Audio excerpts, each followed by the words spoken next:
नमस्कार दोस्तों, SRH कहानियां में आप सभी का स्वागत है। भगवत गीता चतुर्थ अध्याय ज्ञान कर्म संन्यास योग। भगवत गीता का चौथा अध्याय ज्ञान कर्म संन्यास योग है। इस अध्याय में श्री कृष्ण कर्म योग का गुणगान करते हैं अथवा अर्जुन को आत्मा एवं परम सत्य का बोध कराते हैं। वे भौतिक संसार में अपनी उपस्थिति के पीछे कारण का वर्णन करते हैं।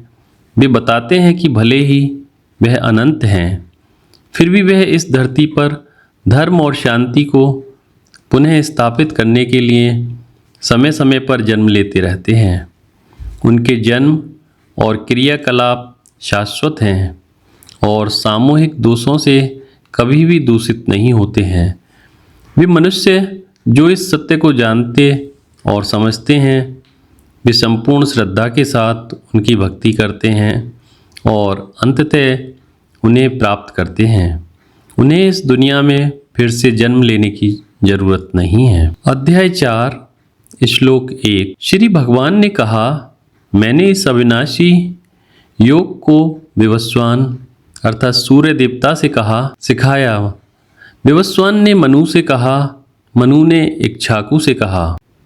जैसा कि इस अध्याय की प्रस्तावना में कहा गया है, भगवान यह स्पष्ट करते हैं कि अब तक उनके द्वारा दिया गया उपदेश नवीन न होकर सनातन वेदों में प्रतिपादित ज्ञान की ही पुनर्व्याख्या है। स्वस्वरूप की स्मृति से स्फूर्त होकर भगवान घोषणा करते हैं कि उन्होंने ही सृष्टि के प्रारंभ में इस ज्ञान का उपदेश सूर्य देवता को दिया था। विवस्वान ने अपने पुत्र मनु, जो भारत के प्राचीन स्मृतिकार हुए, उनको यह ज्ञान सिखाया। मनु ने इसका उपदेश राजा इक्ष्वाकु को दिया, जो सूर्य वंश के पूर्वज थे। इस वंश के राजाओं ने दीर्घ काल तक अयोध्या पर शासन किया। वेद शब्द संस्कृत के विद धातु से बना है, जिसका अर्थ है जानना। अतः वेद का अर्थ है ज्ञान अथवा ज्ञान का साधन अर्थात प्रमाण। वेदों का प्रतिपाद्य विषय है। जीव के शुद्ध ज्ञान स्वरूप तथा उसकी अभिव्यक्ति के साधनों का बोध। जैसे हम विद्युत को नित्य कह सकते हैं, क्योंकि उसके प्रथम बार आविष्कृत होने के पूर्व भी बहती, और यदि हमें उसका विस्मरण भी हो जाता है तब भी विद्युत शक्ति का अस्तित्व बना रहेगा। इसी प्रकार हमारे नहीं जानने से दिव्य चैतन्य स्वरूप आत्मा का नाश नहीं होता। इस अविनाशी आत्मा का ज्ञान वास्तव में अव्यय है। आधुनिक विज्ञान भी यह स्वीकार करता है कि विश्व का निर्माण सूर्य के साथ प्रारंभ होना चाहिए। शक्ति के स्रोत के रूप में सर्वप्रथम सूर्य की उत्पत्ति हुई और उसकी उत्पत्ति के साथ ही यह महान आत्मज्ञान विश्व को दिया गया। वेदों का विषय आत्मानुभूति होने के कारण वाणी उसका वर्णन करने में सर्वथा असमर्थ है। कोई भी गंभीर अनुभव शब्दों के द्वारा व्यक्त नहीं किया जा सकता। अतः स्वयं की बुद्धि से ही शास्त्रों का अध्ययन करने से उनका सम्यक ज्ञान तो दूर रहा, विपरीत ज्ञान होने की ही संभावना अधिक रहती है। इसलिए भारत में यह प्राचीन परंपरा रही है कि अध्यात्म ज्ञान के उपदेश को आत्मानुभव में स्थित गुरु के मुख से ही श्रवण किया जाता है। गुरु शिष्य परंपरा से यह ज्ञान दिया जाता रहा है। यहाँ इस ब्रह्म विद्या के पूर्व काल के विद्यार्थियों का परिचय कराया गया है। अध्याय 4 श्लोक 2। इस प्रकार परंपरा से प्राप्त हुए इस योग को राजर्षियों ने जाना। हे परंतप, वह योग बहुत काल के अंतराल से यहाँ अर्थात इस लोक में नष्ट प्राय हो गया। वेदों में प्रवृत्ति और निवृत्ति मार्गों का उपदेश है। इस योग का परंपरागत रूप से राजर्षियों को ज्ञान था, परंतु लगता है इस योग का भी अपना दुर्भाग्य और सौभाग्य है। इतिहास के किसी काल में मानव मात्र की सेवा के लिए यह ज्ञान उपलब्ध होता है और किसी अन्य समय अनुपयोगी सा बनकर निरर्थक हो जाता है। तब अध्यात्म का स्वर्ण युग समाप्त होकर भोग प्रधान आसुरी जीवन का अंधा युग प्रारंभ होता है। किंतु आसुरी भौतिकवाद से ग्रस्त काल में भी वह पीढ़ी अपने ही अवगुणों से पीड़ित होने के लिए उपेक्षित नहीं रखी जाती, क्योंकि उस समय कोई महान गुरु अध्यात्म क्षितिज पर अवतीर्ण होकर तत्कालीन पीढ़ी को प्रेरणा, साहस, उत्साह और आवश्यक नेतृत्व प्रदान करके दुखपूर्ण पगडंडी से बाहर सांस्कृतिक पुनरुत्थान के मार्ग पर ले जाता है। महाभारत काल का उचित मूल्यांकन करते हुए श्री कृष्ण भगवान ठीक ही कहते हैं कि दीर्घ काल के अंतराल से वह योग यहाँ नष्ट हो गया है। यह देखकर कि इंद्रिय संयम से रहित दुर्बल व्यक्तियों के हाथों में जाकर यह योग नष्ट प्राय हो गया, जिसके बिना जीवन का परम पुरुषार्थ प्राप्त नहीं किया जा सकता।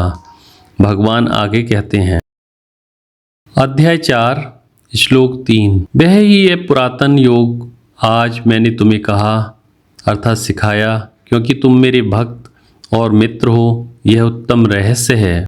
यहाँ भगवान अब तक के उपदिष्ट ज्ञान के प्राचीनता की घोषणा करके रूढ़िवादी विचारकों की शंका का निर्मूलन कर देते हैं। शिष्य के प्रति स्नेह भाव होने पर ही कोई गुरु उत्साह और कुशलता पूर्वक उपदेश दे सकता है। श्री कृष्ण और अर्जुन के बीच ऐसा ही संबंध था और भगवान को यह विश्वास था कि उनके द्वारा निर्दिष्ट मार्ग का वह अनुसरण करेगा। गुरु और शिष्य के बीच इस प्रकार की व्यापारिक व्यवस्था न हो कि तुम शुल्क दो और मैं पढ़ाऊँगा।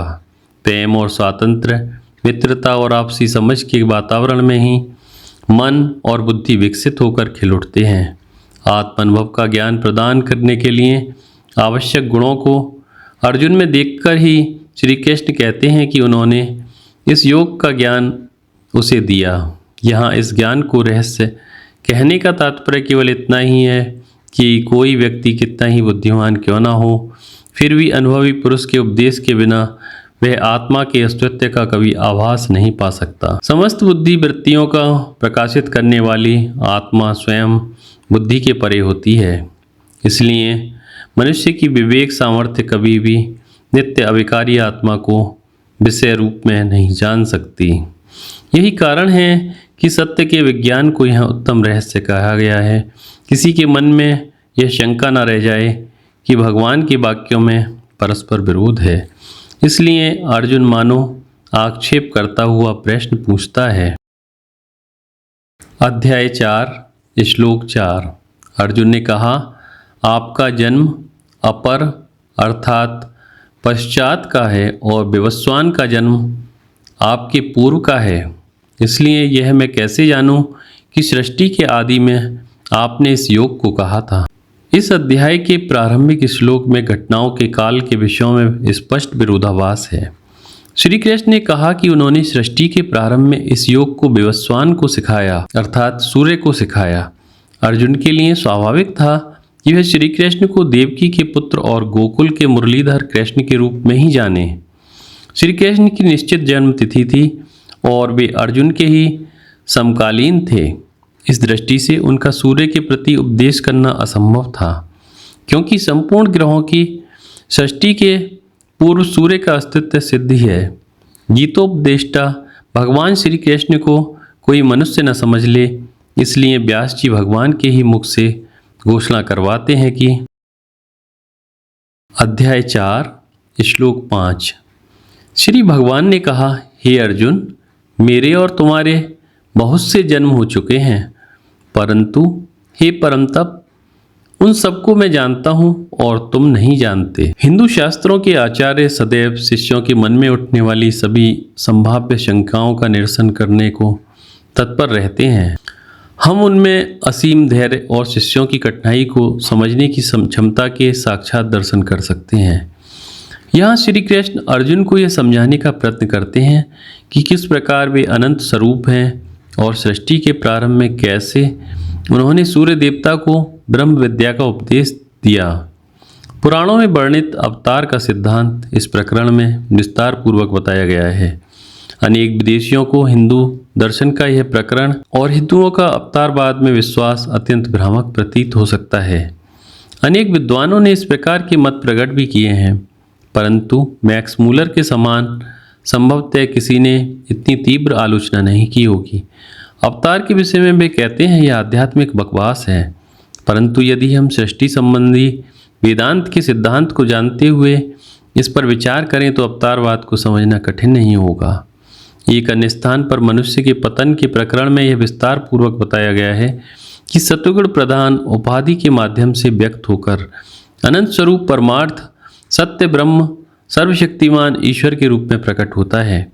इसी अध्याय में आगे श्री कृष्ण बताएंगे कि किस प्रकार वे स्वेच्छा और पूर्ण स्वातंत्र से उपाधियों को धारण करके मनुष्यों के मध्य में रहते हुए कार्य करते हैं, जो उनकी दृष्टि से लीला मात्र है। उन्हें कभी भी अपने दिव्य स्वरूप का विस्मरण नहीं होता। किसी एक भी प्रणाली का जन्म केवल संयोग ही नहीं है। डार्विन के विकास के सिद्धांत के अनुसार भी प्रत्येक व्यक्ति जगत में विकास की सीढ़ी पर उन्नति करने के फलस्वरूप आया है। प्रत्येक देहधारी का जीवन उस जीव के दीर्घ आत्मचरित्र को दर्शाता है। असंख्य और विभिन्न प्रकार के शरीरों में वास करने के पश्चात ही जीव वर्तमान विकसित स्थिति को प्राप्त करता हुआ है। प्रत्येक नवीन देह में जीव को पूर्व जन्मों का विस्मरण हो जाता है, किंतु वह पूर्व जन्मों में अर्जित वासनाओं से युक्त रहता है। परंतु भगवान श्री कृष्ण की स्थिति एक जीव के समान नहीं समझनी चाहिए। वे अपनी सर्वज्ञता के कारण अर्जुन और स्वयं के अतीत को जानते हैं।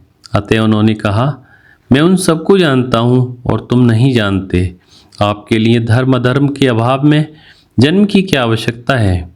आपका जन्म कैसे संभव है? इसका उत्तर है श्लोक 6। यद्यपि मैं अजन्मा और अविनाशी स्वरूप हूँ और भूतमात्र का ईश्वर हूँ, तथापि अपनी प्रकृति को अपने अधीन रखकर अधिष्ठाय में अपनी माया से जन्म लेता हूँ। परमेश्वर अपनी निर्बाध स्वतंत्रता और पूर्ण स्वेच्छा से एक विशिष्ट देह को धारण करके जगत में उस काल की मोहित पीढ़ी का मार्गदर्शन करने आते हैं। अज्ञानी के समान देहादि के बंधन में रहना उनके लिए वास्तविकता ना होकर एक नाटक की भूमिका के समान है। मर्त्य जीव अविद्या का शिकार बनता है, जबकि ईश्वर स्वमाया के स्वामी बने रहते हैं। कार का चालक कार से बंधा रहता है और उसका स्वामी स्वतंत्र। वाहन का स्वामी अपने प्रयोजन के लिए वाहन का उपयोग करता है और गंतव्य स्थान पर पहुंचने पर उसे छोड़कर अपने कार्य में व्यस्त हो जाता है। परंतु बेचारा चालक चोर आदि लोगों से उसको सुरक्षित रखने के लिए एक सेवक के समान उस कार से बंधा रहता है। सृष्टि की रक्षा के खेल में भगवान इन उपाधियों तथा तज्जनित परिच्छिन्नताओं को साधन रूप में स्वीकारते हैं, किंतु स्वयं उनके दास अथवा शिकार नहीं बन जाते। इस प्रकार स्वस्वरूप में अज और अविनाशी तथा प्राणी मात्र के ईश्वर होते हुए भी भगवान अपनी माया को पूर्णतः अपने वश में रखकर स्वेच्छा से जन्म लेते हैं। जीव के समान पूर्व कर्मों के अवश्यंभावी फलों को भोगने के लिए नहीं। उन्हें न स्वस्वरूप का विस्मरण होता है और न माया का बंधन है। आप अपने सेवक से स्कूटर में पेट्रोल भरवा कर लाने के लिए कहकर फिर उसे काम करते देखिए, तो इस श्लोक में कथित अर्थ को आप समझ सकते हैं। स्कूटर के विषय में अनजान उस बेचारे के लिए वह भारी मशीन एक बोझ और दुख का कारण ही बन जाती है। स्कूटर के भार के कारण उसे खींचकर ले जाना कठिन होता है। इसके विपरीत यदि आप स्कूटर पर बैठकर उसे चला रहे हो अथवा उसे धक्का भी देना पड़े तो भी आप उसे सहर्ष और सरलता से ले जा सकते हैं। स्कूटर तो वही है, परंतु आपके हाथों में वह आपका दास है और अनुचर को तो वह स्वयं इधर उधर खींच कर ले जाने वाला भार है। इसी प्रकार अज्ञानी मनुष्य अपनी उपाधियों के कार्यों के विषय में कुछ नहीं जानता और इसलिए उनका दास बना रहता है। ईश्वर के लिए जगत कोई समस्या नहीं, क्योंकि वे प्रकृति को सर्वथा अपने बस में रखते हैं। ईश्वर के पूर्ण स्वातंत्र्य को इन दो पंक्तियों में अत्यंत सुंदर शैली में व्यक्त किया गया है। ईश्वर का यह जन्म कब और किस लिए होता है, इस पर कहते हैं अध्याय 4 श्लोक 7। हे भारत, जब जब धर्म की हानि और अधर्म की वृद्धि होती है तब तब मैं स्वयं को प्रकट करता हूँ। जब धर्म की हानि और अधर्म का उत्कर्ष होता है तब ईश्वर अवतार लेते हैं। गीता के प्रथम अध्याय की प्रस्तावना में धर्म शब्द का अर्थ विस्तार पूर्वक बताया जा चुका है। धर्म एक पवित्र सत्य है जिसके पालन से ही समाज धारणा संभव होती है। जब बहुसंख्यक लोग धर्म का पालन नहीं करते तो अब द्विपद पशुओं के समूह द्वारा यह जगत जीत लिया जाता है। उस समय परस्पर सहयोग और आनंद से जीवन व्यतीत करते हुए सुखी परिवार दिखाई नहीं देते। मनुष्य को शोभा देने वाला उच्च जीवन भी कहीं दृष्टिगोचर नहीं होता। इतिहास के ऐसे काले युग में कोई महान व्यक्ति समाज में आकर लोगों के जीवन और नैतिक मूल्यों का स्तर ऊंचा उठाने का प्रयत्न करता है। समाज में विद्यमान नैतिक मूल्यों को आगे बढ़ाने से ही यह कार्य संपादित नहीं होता, वरन साथ साथ दुष्टता का भी नाश अनिवार्य होता है। इस कार्य के लिए अनंत स्वरूप परमात्मा कभी कभी देहादि उपाधियों को धारण करके पृथ्वी पर प्रकट होते हैं। उस बड़ी संपत्ति के स्वामी के समान जो कभी कभी अपनी संपत्ति का निरीक्षण करने और उसे सुव्यवस्थित करने के लिए हाथ में अस्त्र आदि लेकर निकलता है। धूप में काम करते श्रमिकों के बीच वह खड़ा रहता है, तथापि अपने स्वामित्व को नहीं भूलता। इसी प्रकार समस्त जगत के अधिष्ठाता भगवान शरीर धारण कर मर्त्य मानवों के अनैतिक जीवन के साथ निर्लिप्त रहते हुए उनको अधर्म से बाहर निकालकर धर्म मार्ग पर लाने के लिए सदैव प्रयत्नशील रहते हैं। भगवान के इस अवतरण में यहाँ एक बात स्पष्ट की गई है कि यद्यपि वे शरीर धारण करते हैं तथापि अपने स्वातंत्र्य को नहीं खोते। उपाधियों में वे रहते हैं परंतु उपाधियों के वे दास नहीं बन जाते। किस प्रयोजन के लिए? अध्याय 4 श्लोक 8 साधु पुरुषों के रक्षण, दुष्कृत्य करने वालों के नाश तथा धर्म संस्थापना के लिए मैं प्रत्येक युग में प्रकट होता हूँ। यह तो स्पष्ट है कि बिना किसी इच्छा अथवा प्रयोजन के ईश्वर अपने को व्यक्त नहीं करता।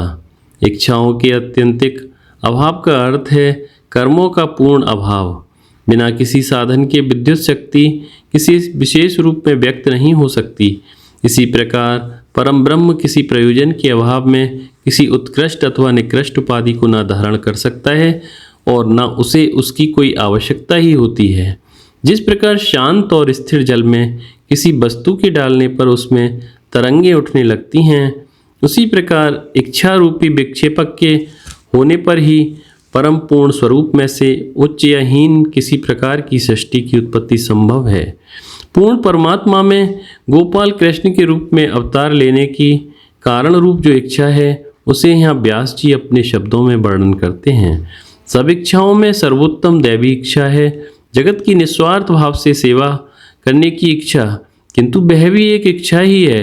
कर्तव्य पालन करने वाले साधु पुरुषों के रक्षण का कार्य करते हुए अपनी माया का आश्रय लेकर एक और कार्य अवतारी पुरुष को करना होता है, वह है दुष्टों का संहार।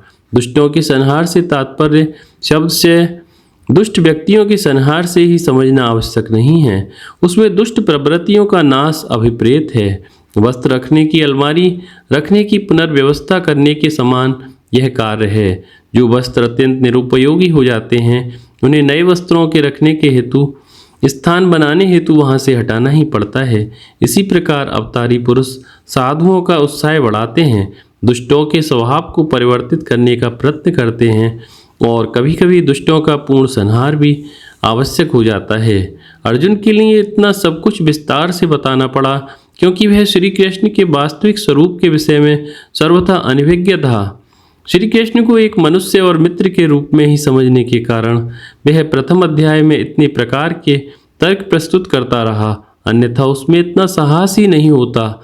यदि यह मान भी लिया जाए कि अर्जुन को श्री कृष्ण की ईश्वरत्व के विषय में पूर्ण भान था, तब इसका अर्थ होगा कि एक नास्तिक के समान श्री कृष्ण की सहायता पाकर भी वह अपने विजय के प्रति पूर्ण आश्वस्त नहीं था। यह उचित नहीं प्रतीत होगा। जब भगवान उसे अपना मित्र भक्त कहते हैं तब वह शिशुओं की सी सरलता से उनसे कहता है, आप मुझे सिखाइए, मैं आपका शिष्य हूँ। इस वाक्य में श्री कृष्ण के प्रति उसका आदर भाव तो स्पष्ट होता है, किंतु किसी भी प्रकार उसमें उनके ईश्वरत्व का ज्ञान होना सिद्ध नहीं होता।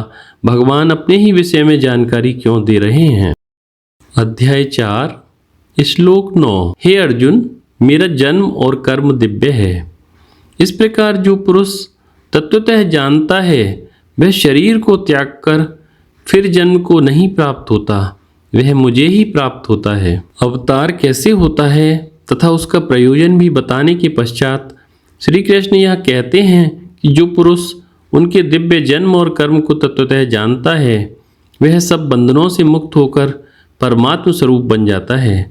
तत्वतः शब्द से यह स्पष्ट किया गया है कि इसे केवल बुद्धि के स्तर पर जानना नहीं है, वरन यह अनुभव करना है कि अपने ही हृदय में किस प्रकार परमात्मा का अवतरण होता है।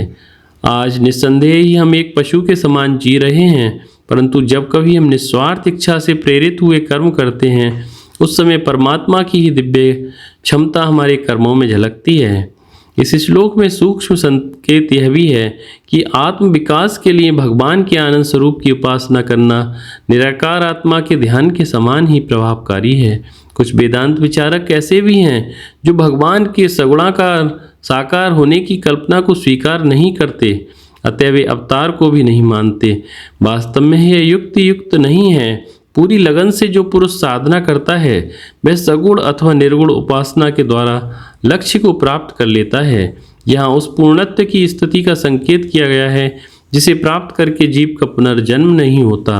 वैदिक साहित्य में अनेक स्थानों पर इसका संकेत अमृतत्व शब्द से किया गया है, तो दूसरे स्थानों पर पुनर्जन्म के अभाव के रूप में ऐसा प्रतीत होता है कि मानो पहले लोग मृत्यु से डरते थे, इसलिए पूर्णत्व की स्थिति में उसका अभाव बताया गया है। अन्य विचारकों ने यह अनुभव किया होगा कि मृत्यु से अधिक दुखदायी जन्म है, क्योंकि उसके पश्चात दुखों की एक श्रृंखला प्रारंभ हो जाती है। अतः मोक्ष का लक्षण पुनर्जन्म का अभाव कहा गया है। जिनका जन्म होता है उसी का नाश भी होता है। इस कारण अमृतत्व और पुनर्जन्म के अभाव से पूर्णत्व की स्थिति का ही संकेत किया गया है। तथापि दूसरे शब्द से विचारकों की परिपक्वता स्पष्ट दृष्टिगोचर होती है। यह मोक्ष मार्ग केवल वर्तमान में ही प्रवृत्त नहीं हुआ, बल्कि प्राचीन काल में भी अनेक साधकों ने इसका अनुसरण किया था। राग भय और क्रोध से रहित मन में मेरे में स्थिति वाले मेरे शरण हुए बहुत से पुरुष ज्ञान रूप तब से पवित्र हुए मेरे स्वरूप को प्राप्त। अध्याय 4 श्लोक 10। राग भय और क्रोध से रहित मन में मेरे शरण हुए बहुत से पुरुष ज्ञान रूप तप से पवित्र हुए मेरे स्वरूप को प्राप्त हुए हैं। इस श्लोक में अध्यात्म साधना एवं साध्य दोनों को ही स्पष्ट रूप से बताया गया है। किसी भी साधक के लिए राग और उसके कार्यों का त्याग किए बिना कोई उन्नति करना संभव नहीं, क्योंकि वे सदैव उसके मार्ग में बाधा उत्पन्न करते रहते हैं।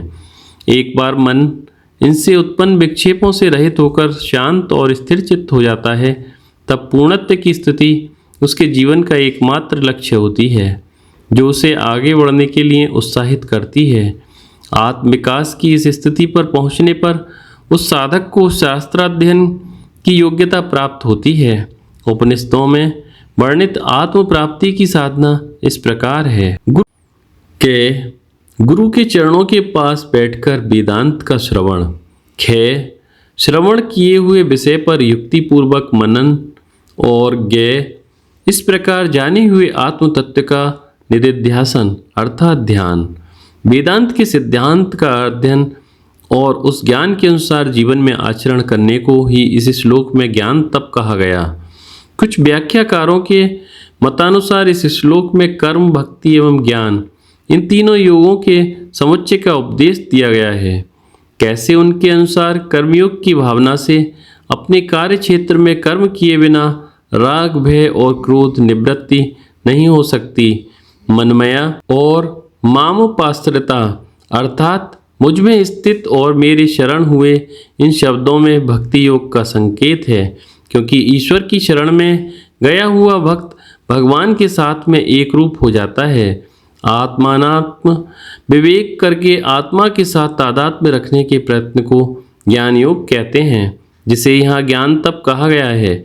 इन सब का निष्कर्ष यह है कि भिन्न भिन्न प्रतीत होने वाले साधना मार्गों का अनुसरण करने पर साधकगण मुझ परमात्मा को ही प्राप्त होते हैं। वास्तव में देखा जाए तो ये समस्त साधना मार्ग मन को साधन संपन्न बनाने के लिए ही हैं, जिसे शास्त्रीय भाषा में अंतःकरण शुद्धि कहते हैं। हम में से कुछ लोगों का अपनी देह के साथ अत्यधिक तादात्म्य होता है। कुछ व्यक्ति अधिक भावुक होते हैं तो अन्य लोग बुद्धिवादी। इन सब के लिए एक ही प्रकार के साधन का उपदेश करने पर इस बात की संभावना रहती है कि उसे सार्वभौमिक स्वीकृति न मिले तथा सबके लिए उसकी उपयोगिता सिद्ध न हो सके। यह स्पष्ट है कि साधना मार्ग में विविधता होने पर भी सभी साधकों का आत्म अनुभव एक ही है। यह एक विवाद रहित तथ्य है, क्योंकि विश्व के आध्यात्मिक साहित्य के अध्ययन करने पर ऐसा प्रतीत होता है मानो प्रत्येक संत ने अपने पूर्वकालीन साहित्य से विचारों को लेकर उनकी नई प्रति प्रस्तुत कर दी हो। इसका अर्थ यह हुआ कि भगवान राग द्वेषवान हैं, क्योंकि वे किसी को मोक्ष प्रदान करते हैं और अन्यों को नहीं। इस पर कहते हैं श्लोक 11, जो मुझे जैसे भजते हैं मैं उन पर वैसे ही अनुग्रह करता हूँ। हे पार्थ, सभी मनुष्य सब प्रकार से मेरे ही मार्ग का अनुवर्तन करते हैं। भगवान में राग द्वेष आदि की दुर्बलताओं का आरोप उचित नहीं है। वे तो शक्ति पुंज हैं जो समस्त कर्मों एवं उपलब्धियों का मूल है। उस ईश्वर की शक्ति का आवाहन करने के लिए हमें उपाधियां दी गई हैं। बुद्धिमत्ता पूर्वक यदि इन उपाधियों का तथा शक्ति का हम उपयोग करें तो निश्चय ही लक्ष्य को पा सकते हैं, अन्यथा वही शक्ति हमारे नाश का कारण बन सकती है। यंत्रों की सहायता से पेट्रोल की ईंधन शक्ति को अश्व शक्ति में परिवर्तित किया जा सकता है। उस परिवर्तित शक्ति का उपयोग करके वाहन द्वारा हम अपने गंतव्य तक पहुंच सकते हैं, अथवा किसी वृक्ष आदि से टक्कर मारकर अपनी हड्डियां भी चूर चूर कर सकते हैं। इस प्रकार की दुर्घटनाएं वाहन चालकों की असावधानी के कारण होती हैं। यद्यपि जिस वेग से वाहन टकराया उस वेग को उसने पेट्रोल से ही प्राप्त किया था। हम ये नहीं कह सकते कि जो लोग लक्ष्य तक पहुंच गए उनके प्रति पेट्रोल को राग था और दुर्घटनाग्रस्त लोगों से द्वेष। बिना किसी पक्षपात के पेट्रोल अपनी शक्ति प्रदान करता है, परंतु यंत्रों द्वारा उसका सदुपयोग अथवा दुरुपयोग करना हमारी अपनी बुद्धि पर निर्भर करता है। यही बात विद्युत शक्ति के संबंध में भी समझनी चाहिए। विद्युत की अभिव्यक्ति विभिन्न उपकरणों में विभिन्न प्रकार से होती है। वह उन सब उपकरणों का गुणधर्म है और न कि विद्युत शक्ति का। इसी प्रकार भगवान यह कहते हैं, जो मुझे जैसा भजते हैं मैं उन पर वैसी ही कृपा करता हूँ। जिस रूप में हम ईश्वर का आवाहन करेंगे उसी रूप में भी हमारी इच्छा को पूर्ण करेंगे। यदि भगवान पक्षपात आदि अवगुणों से सर्वथा मुक्त हैं तो उनकी कृपा सब पर एक समान ही होगी। फिर सामान्य मनुष्य भगवान की शरण में न जाकर अन्य विषयों की ही क्यों इच्छा करते हैं? इस प्रश्न का उत्तर है अध्याय 4 श्लोक 12, सामान्य मनुष्य। यहाँ इस श्लोक में कर्मों के फल को चाहते हुए देवताओं को पूछते हैं, क्योंकि मनुष्य लोक में कर्मों के फल शीघ्र ही प्राप्त होते हैं। सुकर्म अथवा दुष्कर्म करने के लिए आत्म चैतन्य अथवा ईश्वर की शक्ति की समान रूप से आवश्यकता है और वह उपलब्ध भी है, परंतु मन की प्रवृत्ति बहिर्मुखी ही बनी रहने के कारण है। इंद्रियों का विषयों के साथ संपर्क होने पर निम्न स्तर के सुख की संवेदनाओं में उसकी आसक्ति, इस प्रकार के सुख सरलता से प्राप्त भी हो जाते हैं। अनेक प्रयत्नों के बावजूद हम वैसे एक सुख में ही रमते हैं, जिसका कारण भगवान बताते हैं। मनुष्य लोक में कर्म की सिद्धि शीघ्र ही होती है। इस जगत में विषयोपभोग के द्वारा सुख पाना सामान्य मनुष्य के लिए सरल प्रतीत होता है। वह सुख निकृष्ट होने पर भी बिना किसी प्रतिरोध के मिलता है और इस कारण सुख शांति की इच्छा करने वाला पुरुष अपनी आध्यात्मिक शक्ति को व्यर्थहीन वस्तुओं की प्राप्ति और भोग करने में खो देता है। इस कथन के सत्यत्व का हम सबको अनुभव है। उपर्युक्त विवरण का संबंध केवल लौकिक सामान्य भोगों में ही सीमित नहीं, वरन हमारी अन्य उपलब्धियों से भी है। वनस्पति एवं पशु जगत की अपेक्षा हम सुनियोजित कर्मों के द्वारा प्रकृति को अपने लिए अधिक सुख प्रदान करने को बाध्य कर सकते हैं। जीवन के उत्कृष्ट एवं निकृष्ट मार्गों का अनुसरण करने वाले लोगों को हम उनकी अंतर्मुखी और बहिर्मुखी प्रवृत्तियों के आधार पर विभाजित कर सकते हैं। इन बहिर्मुखी लोगों का फिर 4 प्रकार से वर्गीकरण किया जा सकता है, जिसका आधार है उनके विचार, गुण और कर्म। अध्याय 4 श्लोक 13, गुण और कर्मों के विभाग से चातुर्वर्ण मेरे द्वारा रचा गया है। यद्यपि मैं उसका कर्ता हूँ, तथापि तुम मुझे अकर्ता और अविनाशी जानो। कुछ काल से इस श्लोक का अत्यंत दुरुपयोग करके इसे विवादास्पद विषय बना दिया गया है। वर्ण शब्द का अर्थ है रंग। योग शास्त्र में प्रकृति के 3 गुणों सत, रज और तम को 3 रंगों से सूचित किया जाता है। जैसा कि पहले बता चुके हैं, इन 3 गुणों का अर्थ है मनुष्य के विभिन्न प्रकार के स्वभाव।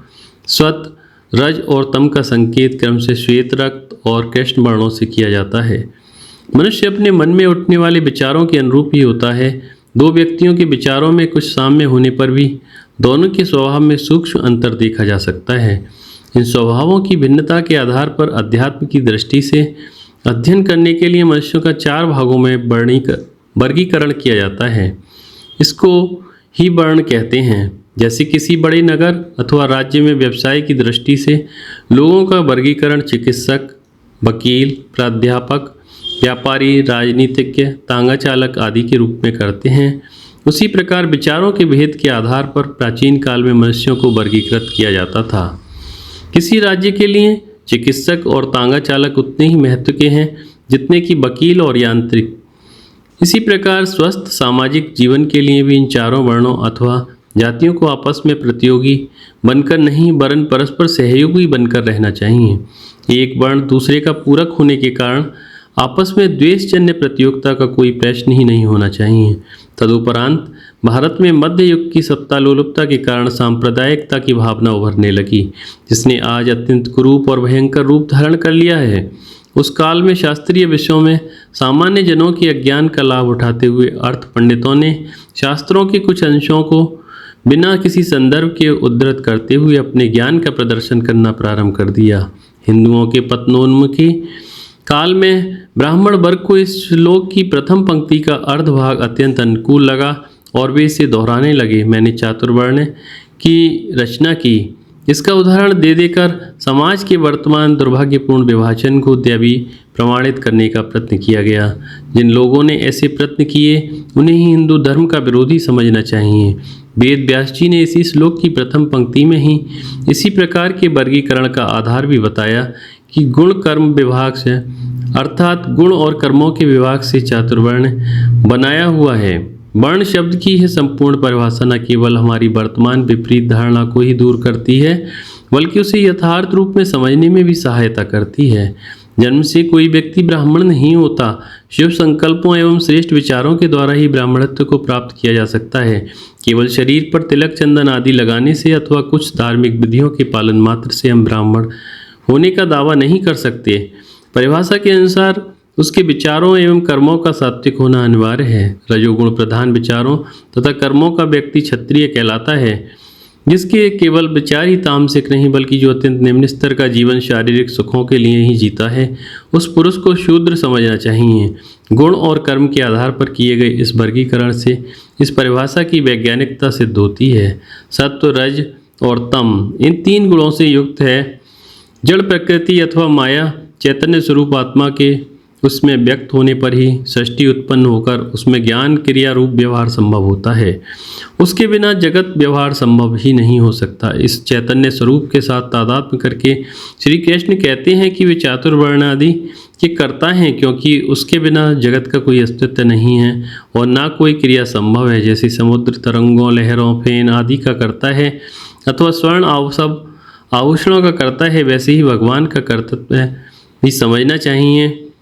इसी श्लोक में भगवान स्वयं को कर्ता कहते हैं, परंतु दूसरे ही क्षण कहते हैं कि वास्तव में वे अकर्ता हैं। कारण यह है कि अनंत सर्वव्यापी चैतन्य आत्मा में किसी प्रकार की क्रिया नहीं हो सकती। देश काल से परिच्छिन्न वस्तु ही क्रिया कर सकती है। आत्मस्वरूप की दृष्टि से भगवान अकर्ता ही हैं। शास्त्रों की अध्ययन प्रणाली से अनभिज्ञ विद्यार्थियों को वेदांत के परस्पर विरोधी वाक्य भ्रमित करने वाले होते हैं, परंतु हम अपने दैनिक संभाषण में भी इस प्रकार के वाक्य बोलते हैं और फिर भी उसके तात्पर्य को समझ लेते हैं। जैसे हम कहते हैं, कार में बैठकर मैं गंतव्य तक पहुंचा। अब यह तो स्पष्ट है कि बैठने से मैं अन्य स्थान पर कभी नहीं पहुंच सकता, तथापि कोई अन्य व्यक्ति हमारे वाक्य की अधिक छानबीन नहीं करता। इस प्रकार के वाक्यों में कार की गति का आरोप बैठे यात्री पर किया जाता है। वह अपनी दृष्टि से तो स्थिर बैठा है, परंतु वाहन की दृष्टि से गतिमान प्रतीत होता है। इसी प्रकार विभिन्न स्वभावों की उत्पत्ति मन और बुद्धि का धर्म है, फिर भी उसका आरोप चैतन्य आत्मा पर करके उसे ही कर्ता कहते हैं, किंतु स्वस्वरूप से सर्वव्यापी अविकारी आत्मा अकर्ता ही है। वास्तव में मैं अकर्ता हूँ। इसलिए अध्याय 4 श्लोक 14 कर्म मुझे लिप्त नहीं करते, ना मुझे कर्म फल में स्पृहा है। इस प्रकार मुझे जो जानता है वह भी कर्मों से नहीं बनता है। नित्य शुद्ध और परिपूर्ण आत्मा को किसी प्रकार की अपूर्णता का भान नहीं हो सकता, जो किसी इच्छा को जन्म दे। इस दृष्टि से श्री कृष्ण भगवान कहते हैं, कर्म मुझे दूषित नहीं कर सकते और ना मुझे कर्म फल में कोई आसक्ति ही है। इच्छा अथवा कर्म का बंधन जीव अहंकार के लिए ही हो सकता है। मन और बुद्धि की उपाधियों से युक्त चैतन्य आत्मा ही जीव कहा जाता है। इन उपाधियों के दोषयुक्त होने पर जीव ही दूषित हुआ समझा जाता है। इसी एक दृष्टांत के द्वारा हम भली भांति समझ सकेंगे। यदि किसी पात्र में रखे जल में सूर्य प्रतिबिंबित होता है तो उस प्रतिबिंब की स्थिति पूर्णतया उस जल की स्थिति पर निर्भर करती है। जल के शांत, अस्थिर अथवा मैले होने पर वह प्रतिबिंबी स्थिर, क्षुब्ध अथवा धुंधला दिखाई देगा, परंतु महाकाश स्थित वास्तविक सूर्य पर इस चंचलता अथवा निश्चलता का कोई प्रभाव नहीं पड़ेगा। इसी प्रकार इच्छा, आसक्ति आदि का प्रभाव अहंकार पर ही पड़ता है। नित्य मुक्त चैतन्य स्वरूप आत्मा इन सबसे किसी प्रकार भी दूषित नहीं होती। आत्म विकास की वैदिक साधना का यह अर्थ नवीन प्रतीत होता है। क्या इसके पूर्व किसी ने इसका आचरण किया था? उत्तर है अध्याय 4 श्लोक 15। पूर्व के मुमुक्षु पुरुषों द्वारा भी इस प्रकार जानकर ही कर्म किया गया है, इसलिए तुम भी पूर्वजों द्वारा सदा से किए हुए कर्मों को ही करो। परमात्मा में कर्तृत्व तथा फलाशक्ति का अभाव है और उस आत्म स्वरूप का साक्षात अनुभव कर लेने पर साधक में न इच्छा रहती है और न अहंकार जनित अन्य वृत्तियाँ। पूर्व अध्याय में वर्णित कर्मयोग का आचरण प्राचीन समय में अनेक बुद्धिमान मुमुक्षु पुरुषों ने किया था। अर्थ यह हुआ कि यह मार्ग कोई नवीन नहीं है और आपके उपदेश मात्र से मैं कर्मयोग का पालन करूंगा, किंतु इसमें पूर्व के मुमुक्षुओं का संदर्भ देने की क्या आवश्यकता है? इसके उत्तर में भगवान कहते हैं, क्योंकि कर्म क्या है इस विषय को समझाने में कठिनाई है। कैसे? कहते हैं श्लोक 16। कर्म क्या है और अकर्म क्या है, इस विषय में बुद्धिमान पुरुष भी भ्रमित हो जाते हैं। इसलिए मैं तुम्हें कर्म कहूँगा, अर्थात कर्म और अकर्म का स्वरूप समझाऊंगा, जिसको जानकर तुम अशुभ अर्थात संसार बंधन से मुक्त हो जाओगे। सामान्य दृष्टि से हम किसी भी प्रकार की शारीरिक क्रिया को कर्म और वैसी क्रिया के अभाव को अकर्म समझते हैं। दैनिक जीवन के कार्यकलापों के संदर्भ में यह परिभाषा योग्य ही है, परंतु दर्शन शास्त्र के दृष्टिकोण से कर्म और अकर्म के लक्षण भिन्न हैं। आत्मविकास की दृष्टि से कर्म का तात्पर्य केवल उसका स्थूल रूप जो शरीर द्वारा व्यक्त होता है नहीं समझना चाहिए, किंतु उसके साथ ही उसी कर्म के पीछे जो सूक्ष्म उद्देश्य है उसे भी ध्यान में रखना आवश्यक है। कर्म अपने आप में न अच्छा होता है और न बुरा। कर्म के उद्देश्य से कर्म का स्वरूप निश्चित किया जाता है। जैसे किसी फल की सुंदरता से ही हम नहीं कह सकते कि वह खाने योग्य है अथवा नहीं, क्योंकि वह तो उस फल में निहित तत्वों पर निर्भर करता है। उसी प्रकार अत्यंत श्रेष्ठ प्रतीत होने वाले कर्म भी अपराधपूर्ण हो सकते हैं यदि उनका उद्देश्य निम्न स्तरीय और पापपूर्ण हो। इसलिए यहाँ कहा गया है कि कर्म अकर्म का विवेक करने में कवि लोग भी वे मोहित हो जाते हैं। आजकल कविता लिखने वाले व्यक्ति को ही कवि कहा जाता है, किंतु पूर्व काल में उपनिषदों के मंत्र दृष्टा ऋषियों के लिए अथवा बुद्धिमान पुरुषों के लिए यह शब्द प्रयुक्त होता था।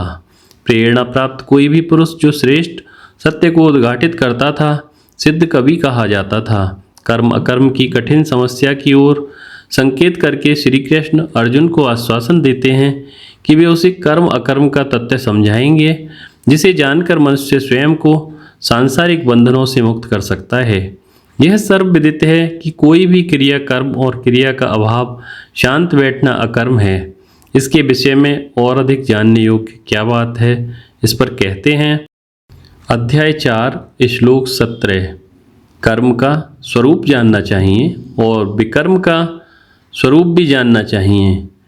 बोध व्ययम तथा अकर्म का भी स्वरूप जानना चाहिए, क्योंकि कर्म की गति गहन है। जीवन क्रियाशील है, क्रिया की समाप्ति ही मृत्यु का आगमन है।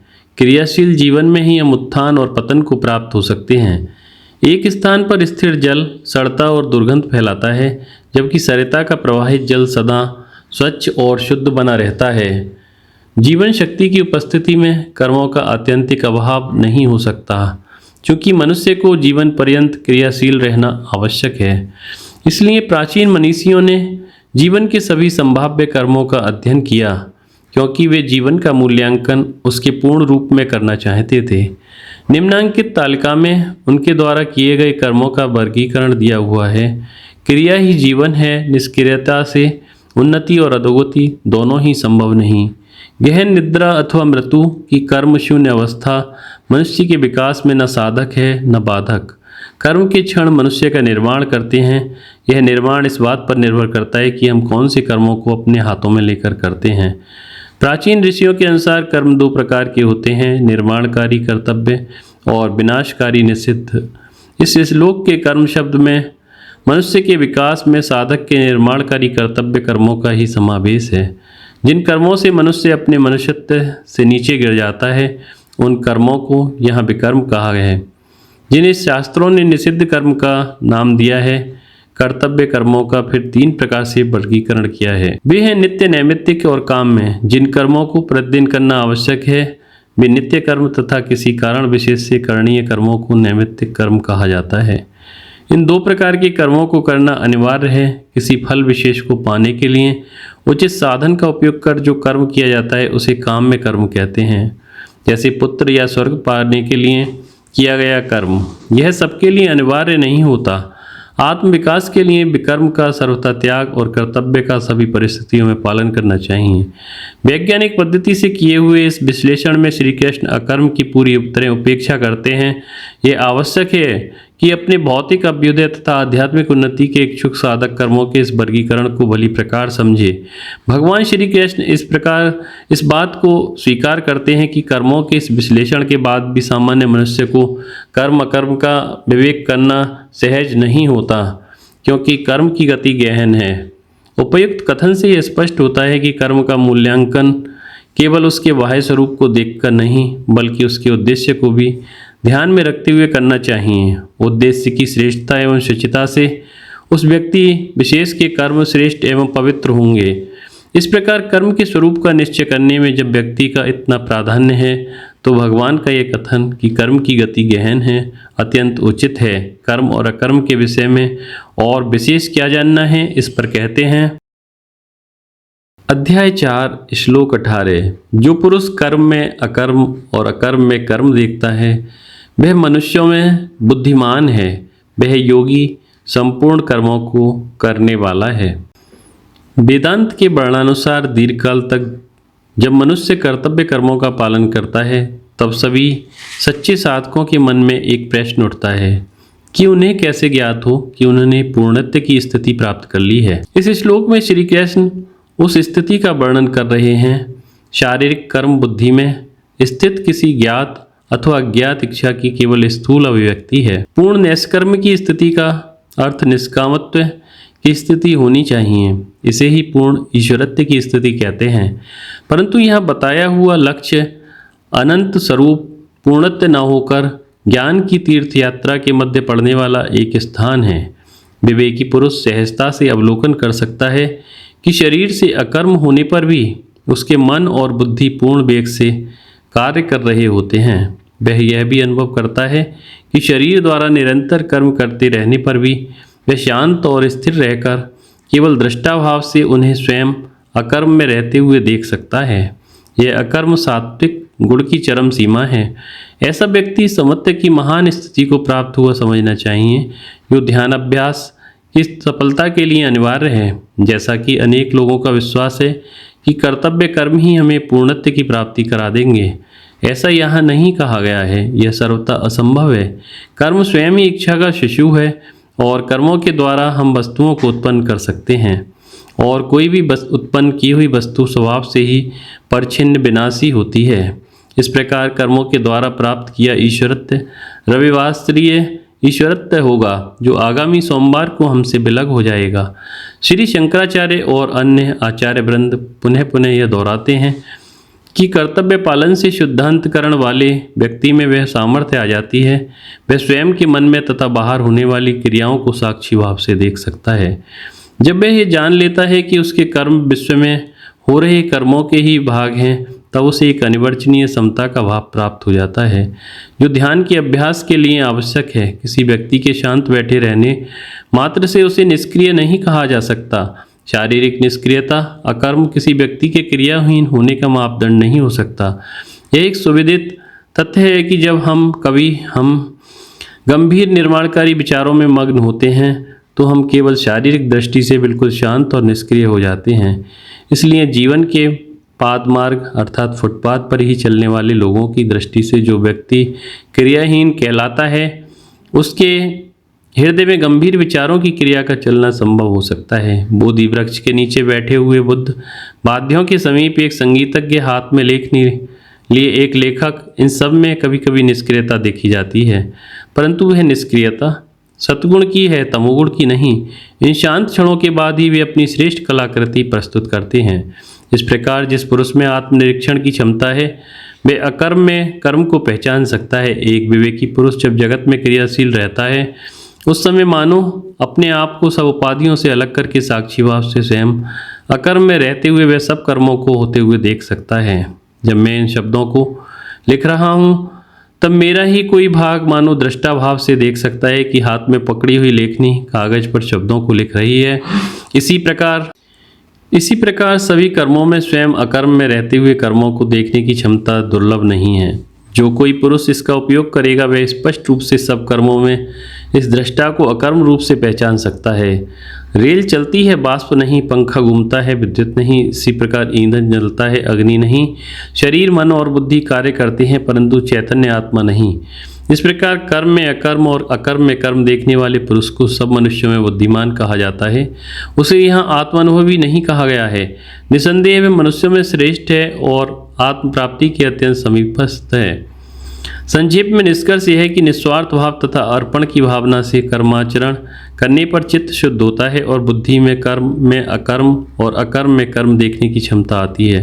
यह क्षमता दैवी और श्रेष्ठ है, क्योंकि इसके द्वारा ही हम अपने आप को सांसारिक बंधनों से मुक्त कर सकते हैं। उपयुक्त ज्ञान की प्रशंसा अगले श्लोकों में की गई है।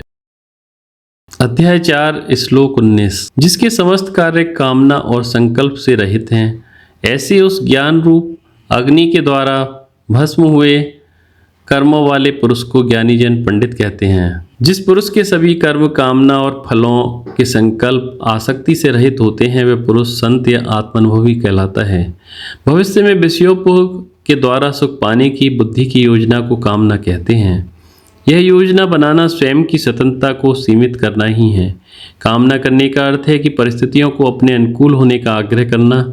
इस प्रकार प्राप्त परिस्थितियों से सदा असंतुष्ट रहते हुए भविष्य में उन्हें अनुकूल बनाने के प्रयत्न में हम अपने आप को भ्रमित करके अनेक विघ्नों का सामना करते रहते हैं। कर्म करने की यह पद्धति कर्ता के आनंद और प्रेरणा का हरण कर लेती है। हम इस पर पहले ही विचार कर चुके हैं कि फलासक्ति से किस प्रकार हमारी शक्तियों को नष्ट कर देती है। कर्म फल सदैव भविष्य में मिलता है, इसलिए उसकी चिंता करने का तात्पर्य वर्तमान से पलायन करके अनुत्पन्न भविष्य में जीना है। यह नियम है कि कारणों अर्थात कर्मों के अनुरूप ही कर्म फल मिलता है। अतः निश्चित रूप से सफलता पाने का एकमात्र उपाय है वर्तमान काल में पूरी लगन से कार्य करना। यहाँ कहा गया है कि ज्ञानी पुरुष के सब कर्म काम और संकल्प से रहित होते हैं। प्रकरण के संदर्भ में इन दो शब्दों को ठीक से समझने की आवश्यकता है, क्योंकि केवल शाब्दिक अर्थ लेने से यह कथन अत्यंत अनुपयुक्त होगा। भगवान की कथन से कोई यह ना समझ ले कि समत्व में स्थित ज्ञानी पुरुष अपने स्फूर्त कर्मों में इष्ट फल पाने के लिए अपनी बुद्धि का उपयोग नहीं करता है। इसका आशय इतना ही है कि वह कर्म करते समय काल्पनिक भय, चिंता आदि में अपने मन की शक्ति विनष्ट नहीं करता। वेदांत मनुष्य की बुद्धि की अपेक्षा नहीं करता है। गीता में उपदिष्ट जीवन यापन का मार्ग तो हमें वह साधन प्रदान करता है कि हम अधिकाधिक कुशलता पूर्वक कर्म करके अपनी क्षमताओं का पूर्ण उपयोग करते हुए अपने कार्य क्षेत्र में सर्वोच्च सफलता प्राप्त करें। जो व्यक्ति बुद्धिमत्ता पूर्वक जीने और कुशलता पूर्वक काम करने की कला को सीख लेता है, वह कर्म करने में ही आनंद को पाकर उसी में रम जाता है। उसी दिव्य और श्रेष्ठ लक्ष्य के अभाव के कारण ही हमारा मन अनेक चिंताओं से ग्रस्त रहता है। ज्ञानी पुरुष का मन दिव्य चैतन्य स्वरूप में स्थित रहने के कारण जगत में सब प्रकार के कर्म करते हुए भी वह आनंद का ही अनुभव करता है। ज्ञानी पुरुष की मनस्थिति के वर्णन का प्रयोजन अर्जुन जैसे साधकों के लिए साधन मार्ग का निर्देश करना है। अर्जुन के निमित्त दिया गया भगवान श्री कृष्ण का यह उपदेश सभी कालों के साधकों के लिए भी अनुकरणीय है कि यदि हमारा पुत्र चिकित्सक बनना चाहता है तो हम उसे अन्य चिकित्सकों के संघर्ष की कहानी बताते हैं, जिससे उत्तम चिकित्सक बनने के लिए आवश्यक गुणों को वह अर्जित कर सके। इसी प्रकार यह ज्ञानी पुरुष के स्वाभाविक लक्षण बताकर भगवान श्री कृष्ण अर्जुन को साधन मार्ग में प्रवृत्त करते हैं, जिससे वह जीवन के लक्ष्य तक पहुंच सके। उपयुक्त लक्षणों से युक्त ज्ञानी पुरुष समाज के लिए कर्म करता हुआ भी वास्तव में कुछ कर्म नहीं करता है। उसके कर्म अकर्म तुल्य ही हैं, क्योंकि ज्ञान अग्नि से उसके कर्म अर्थात बंधन के कारण भूत अहंकार और स्वार्थ भस्म हो चुके होते हैं। यह सात्विक स्थिति की चरम सीमा है। भगवान कहते हैं, अध्याय 4 श्लोक 20, जो पुरुष कर्म फल आसक्ति को त्याग कर नित्य तृप्त और सब आश्रयों से रहित है, वह कर्म में प्रवृत्त होते हुए भी वास्तव में कुछ भी नहीं करता है। यहाँ हमें न कर्म फल त्यागने को कहा गया है और न ही उसकी उपेक्षा करने को, किंतु फल के साथ हमारी मानसिक दासता तथा आसक्ति का त्याग करने को कहा गया है। जब हम इच्छित फलों की चिंताओं से ग्रस्त हो जाते हैं तब हम अपने कर्मों को कुशलतापूर्वक नहीं कर पाते हैं। इस चिंता और आसक्ति का त्याग करके समाज कल्याण के लिए हमको प्रयत्नशील होना चाहिए। एक सच्चा कलाकार अपनी सर्वश्रेष्ठ कलाकृति का कभी भी स्वेच्छा से विक्रय करने को तैयार नहीं होगा। जिस चित्र को चित्रित करने के लिए उसने इतना अधिक परिश्रम किया और समय दिया, वह चित्र ही उसकी वास्तविक पारितोषिक होता है। यदि भूखे भी रहना पड़े तो भी वह उस चित्र की बिक्री करना नहीं चाहेगा।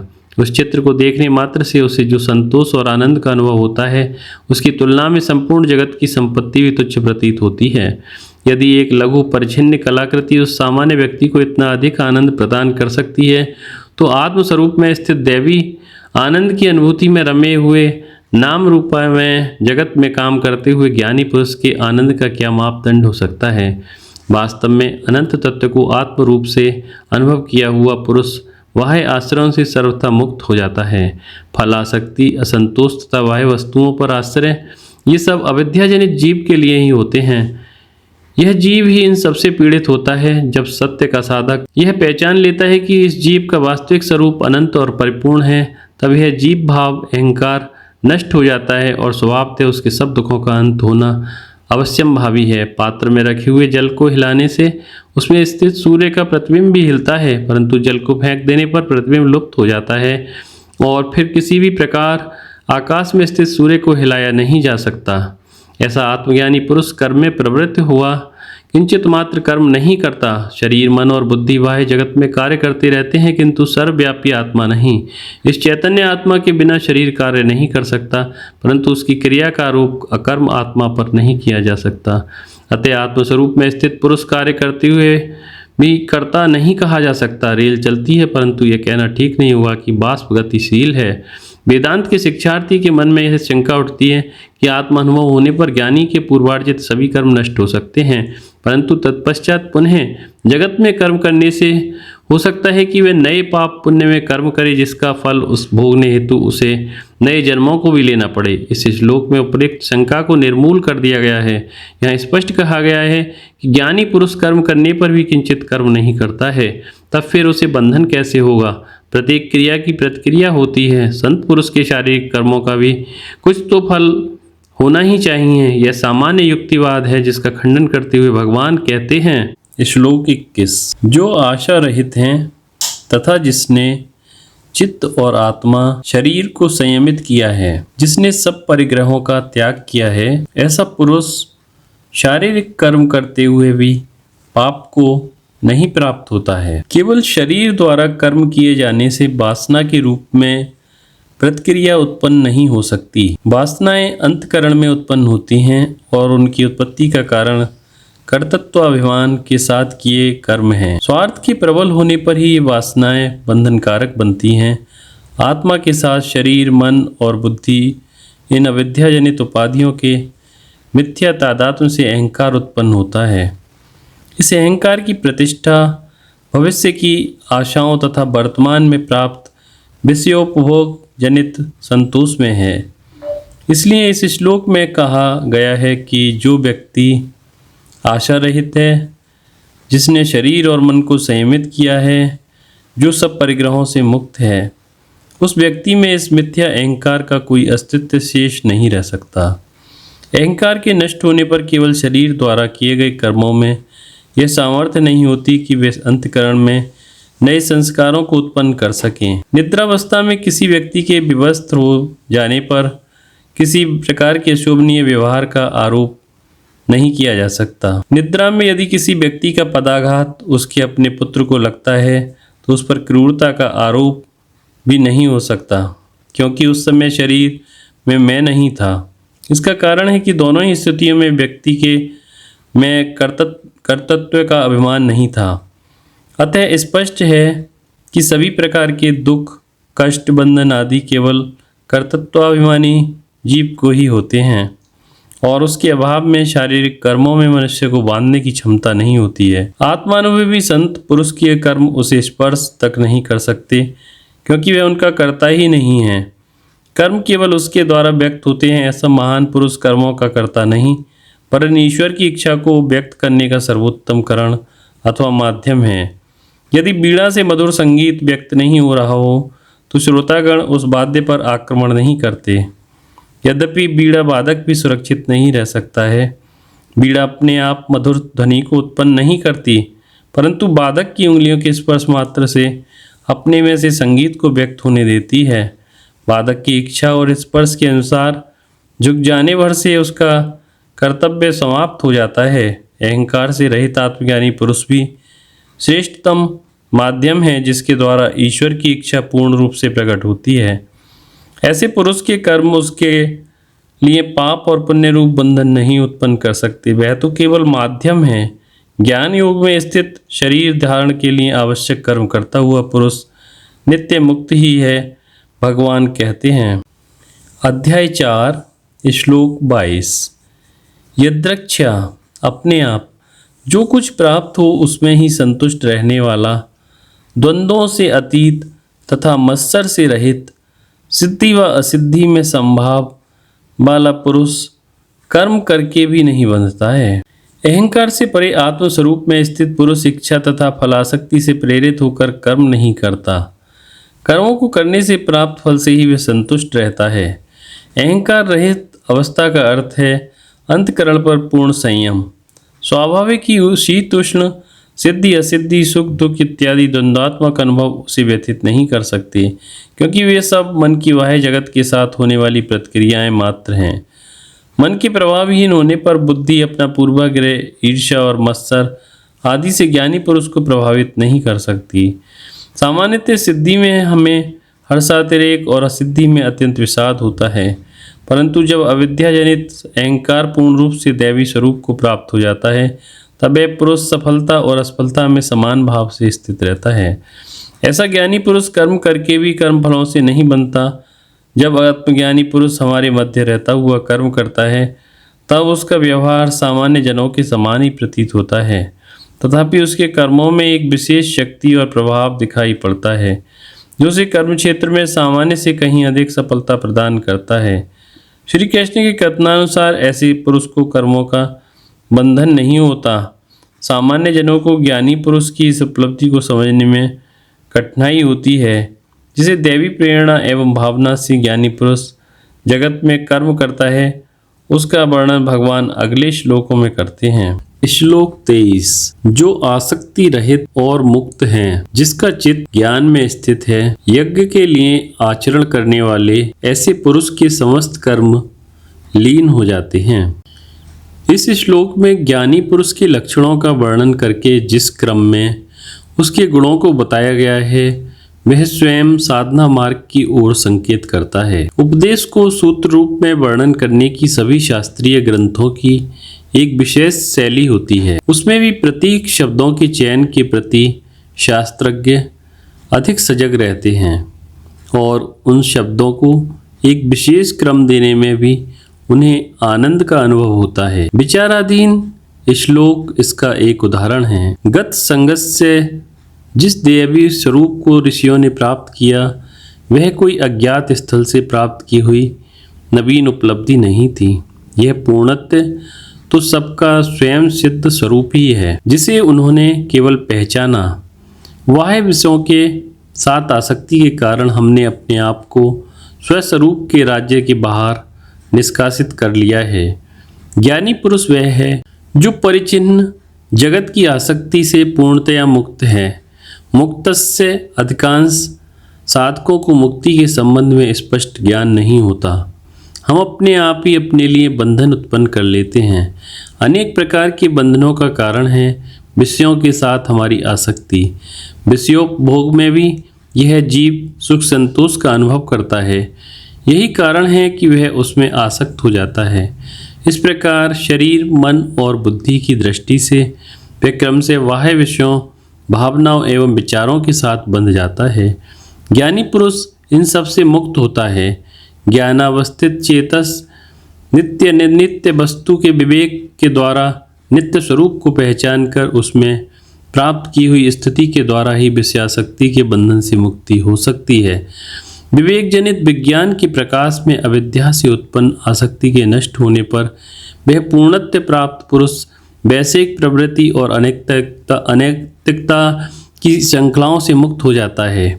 ऐसा पुरुष यज्ञ की अर्थात निस्वार्थ सेवा और अर्पण की भावना से जीवन पर्यंत कार्य करता रहता है। श्री कृष्ण कहते हैं कि यज्ञ के लिए कर्म करने वाले पुरुष के सब कर्म लीन हो जाते हैं, अर्थात वे नई वासनाएं नहीं उत्पन्न करते। वेदों में प्रयुक्त शब्द यज्ञ को लेकर भगवान श्री कृष्ण ने यहाँ उसके अर्थ को और अधिक व्यापक रूप दिया है, जिससे संपूर्ण विश्व में उसकी उपादेयता सिद्ध हो सके। केवल यज्ञ यागादि ही नहीं, बल्कि वे सब कर्म जो अहंकार और स्वार्थ से प्रेरित न होकर सेवा भाव पूर्वक किए गए हों, यज्ञ कर्म में ही समाविष्ट हैं। आगे के 6 श्लोकों में लगभग 12 प्रकार के यज्ञों का वर्णन किया गया है, जिसका आचरण प्रत्येक व्यक्ति सर्वत्र सभी परिस्थितियों में और अपने कार्य क्षेत्र में कर सकता है। क्या कारण है कि ज्ञानी पुरुष के कर्म प्रतिक्रिया उत्पन्न किए बिना लीन हो जाते हैं? इसका कारण बताते हुए कहते हैं, अध्याय 4 श्लोक 24, अर्पण अर्थात अर्पण करने का साधन श्रवा ब्रह्म है और हवि शाकल्य अथवा हवन करने योग्य द्रव्य भी ब्रह्म है। ब्रह्मरूप अग्नि में ब्रह्मरूप कर्ता के द्वारा जो हवन किया गया है वह भी ब्रह्म ही है। इस प्रकार ब्रह्मरूप कर्म में समाधिस्थ पुरुष का गंतव्य भी ब्रह्म ही है। यह एक प्रसिद्ध श्लोक है जिसको भारत में भोजन प्रारंभ करने के पूर्व पढ़ा जाता है, किंतु अधिकांश लोग ना तो इसका अर्थ जानते हैं और न जानने का प्रयत्न ही करते हैं। तथापि इसका अर्थ गंभीर है और इसमें संपूर्ण वेदांत के सार को बता दिया गया है। वह अनंत पारमार्थिक सत्य जो इस दृश्यमान नित्य परिवर्तनशील जगत का अधिष्ठान है, वेदांत में ब्रह्म शब्द के द्वारा निर्देशित किया जाता है। यही ब्रह्म एक शरीर से परिच्छिन्न हुआ आत्मा कहलाता है। एक ही तत्व इन 2 शब्दों से लक्षित किया है और वेदांत किसी की यह गर्जना है कि आत्मा ही ब्रह्म है। इस श्लोक में वैदिक यज्ञ का रूपक है। प्रत्येक यज्ञ में 4 मुख्य आवश्यक वस्तु होती हैं। नंबर 1 यज्ञ का देवता जिसे आहुति दी जाती है। नंबर 2 अग्नि। नंबर 3 हवन के योग्य द्रव्य पदार्थ हवि। और नंबर 4 यज्ञकर्ता व्यक्ति। यज्ञ भावना से कर्म करते हुए ज्ञानी पुरुष की मन की स्थिति एवं अनुभूति का वर्णन इस श्लोक में किया गया है। उसके अनुभव की दृष्टि से एक पारमार्थिक सत्य ही विद्यमान है, न कि अविद्या से उत्पन्न नाम रूप में यह जगत। अतः वह जानता है कि सभी यज्ञों की उत्पत्ति ब्रह्म से ही होती है, जिनमें देवता अग्नि हवि और यज्ञकर्ता सभी ब्रह्म हैं। जब एक तरंग दूसरी तरंग पर से उछलती हुई अन्य साथी तरंग से मिल जाती है, तब इस दृश्य को देखते हुए हम जानते हैं कि ये सब तरंगें समुद्र के अतिरिक्त और कुछ नहीं हैं। समुद्र में ही समुद्र का खेल चल रहा है। यदि कोई व्यक्ति जगत के असंख्य नाम रूपों, कर्मों और व्यवहारों में अंतर्बाह्य व्याप्त अधिष्ठान स्वरूप परमार्थ तत्व को देख सकता है, तो फिर उसे सर्वत्र सभी परिस्थितियों में वस्तुओं और प्राणियों का दर्शन अनंत आनंद स्वरूप सत्य का ही स्मरण कराता है। संत पुरुष ब्रह्म का ही आवाहन करके प्रत्येक कर्म करता है। इसलिए उसके सब कर्म लीन हो जाते हैं। भोजन के पूर्व इस श्लोक के पाठ का प्रयोजन अब स्वतः स्पष्ट हो जाता है कि शरीर धारण के लिए भोजन आवश्यक है और तीव्र क्षुधा लगने पर किसी भी प्रकार का अन्न स्वादिष्ट लगता है। इस प्रार्थना का भाव यह है कि भोजन के समय भी हमें सत्य का विस्मरण नहीं होना चाहिए। यह ध्यान रखें कि भोक्ता रूप ब्रह्म का आवाहन करके अन्न रूप ब्रह्म की आहुति उदर में स्थित अग्नि रूप ब्रह्म को ही दे रहा है। इस ज्ञान का निरंतर स्मरण रहने पर मनुष्य भोगों से ऊपर उठकर अपने अनंत स्वरूप को प्राप्त कर लेता है। यज्ञ की सर्वोच्च भावना को स्पष्ट करने के पश्चात भगवान अर्जुन को समझाते हैं कि सम्यक भावना के होने से किस प्रकार प्रत्येक कर्म यज्ञ बन जाता है। अध्याय 4 श्लोक 25। कोई योगीजन देवताओं के पूजन रूप यज्ञ को ही हरते हैं और दूसरे ज्ञानीजन ब्रह्म रूप अग्नि में यज्ञ के द्वारा यज्ञ का हवन करते हैं। जगत में कार्य करते हुए ज्ञानी पुरुष के हृदय के भाव को ही कुछ श्लोकों में बताया गया है। साधक के मन में एक शंका सदैव उठती है कि ध्यानावस्था में बुद्धि से भी परे अर्थात उसकी दृष्टा आत्मा का साक्षात अनुभव होता है, परंतु कुछ काल के लिए ही। गौतम बुद्ध जैसे कुछ महापुरुषों को हम कार्य में अत्यधिक व्यस्त देखते हैं, जबकि कोई महात्मा एक स्थान पर ही रहकर अपने सीमित क्षेत्र में कार्य करते देखे जाते हैं। जैसे भगवान रमण महर्षि, कुछ अन्य संत सामान्य जीवन ही व्यतीत करते हैं। साधक को यह जानने की उत्सुकता रहती है कि जगत में अनेक वस्तुओं के संपर्क में आने पर ज्ञानी पुरुष के मन की क्या भावना होती है। जो पुरुष सभी उपलब्ध साधनों के उपयोग से अपने आप को शारीरिक, मानसिक एवं बौद्धिक अपूर्णताओं, दुर्बलताओं से ऊंचा उठाने का सतत प्रयत्न करता है, वह योगी कहलाता है।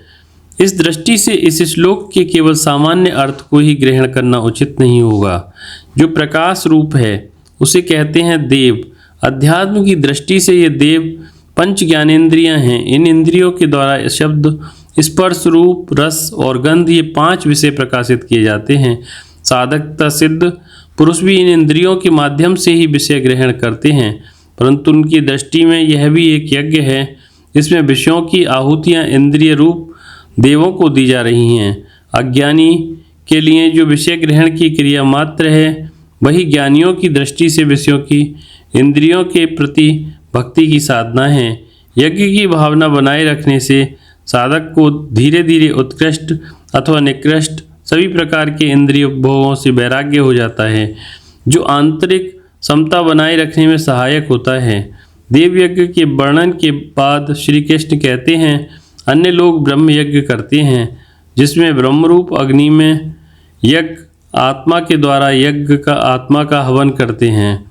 अध्यात्म की दृष्टि से विचार करने पर इस कथन का अर्थ स्पष्ट हो जाता है।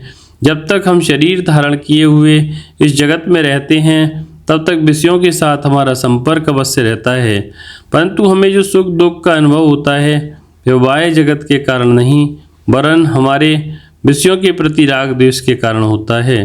विषयों में स्वयं सुख या दुख देने की क्षमता नहीं है। ज्ञानी पुरुष जानते हैं कि इंद्रियां विषय ग्रहण की साधन मात्र हैं और भी केवल चैतन्य आत्मा के सानिध्य से ही कार्य कर सकती हैं। इस ज्ञान के कारण वे इंद्रियों की ब्रह्म ज्ञान को अग्नि में स्वयं ही आहुति दे देते हैं।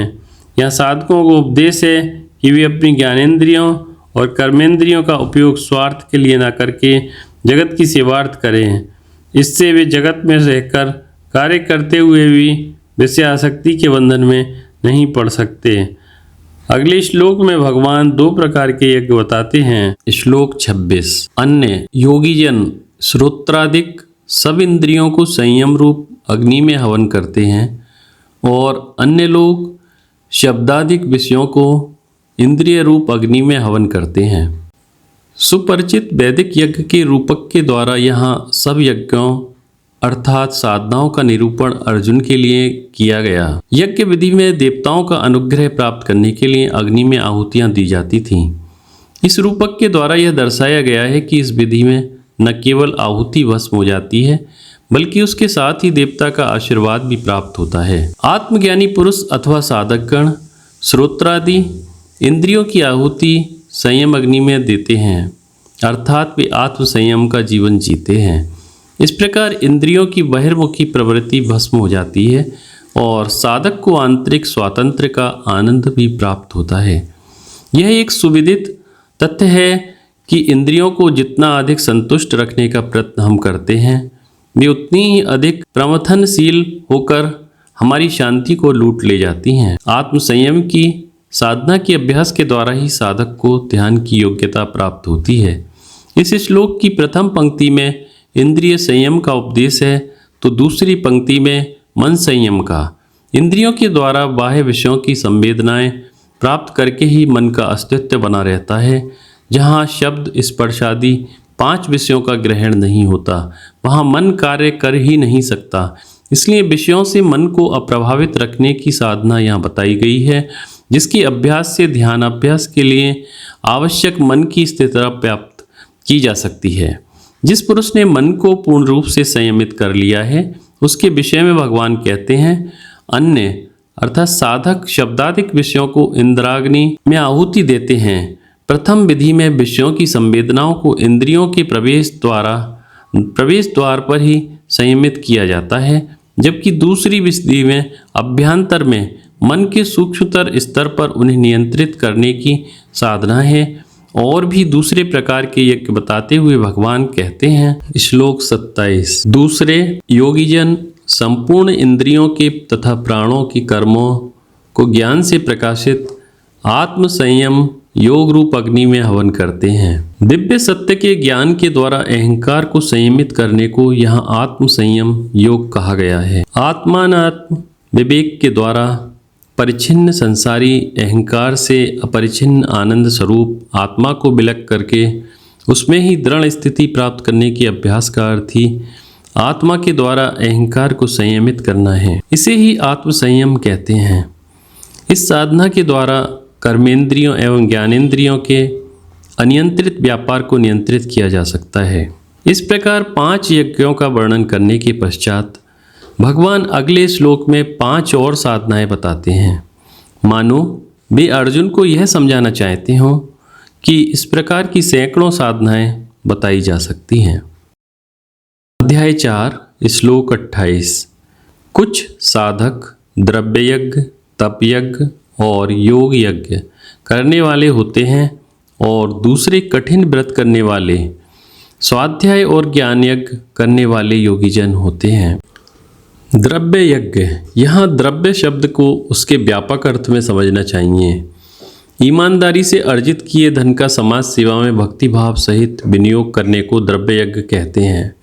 यह आवश्यक नहीं कि इसमें केवल अन्न या धन का ही दान हो। द्रव्य शब्द के अर्थ में वे सब वस्तुएं समाविष्ट हैं जो हमारे पास हैं, जैसे भौतिक संपत्ति, प्रेम और सद्विचार।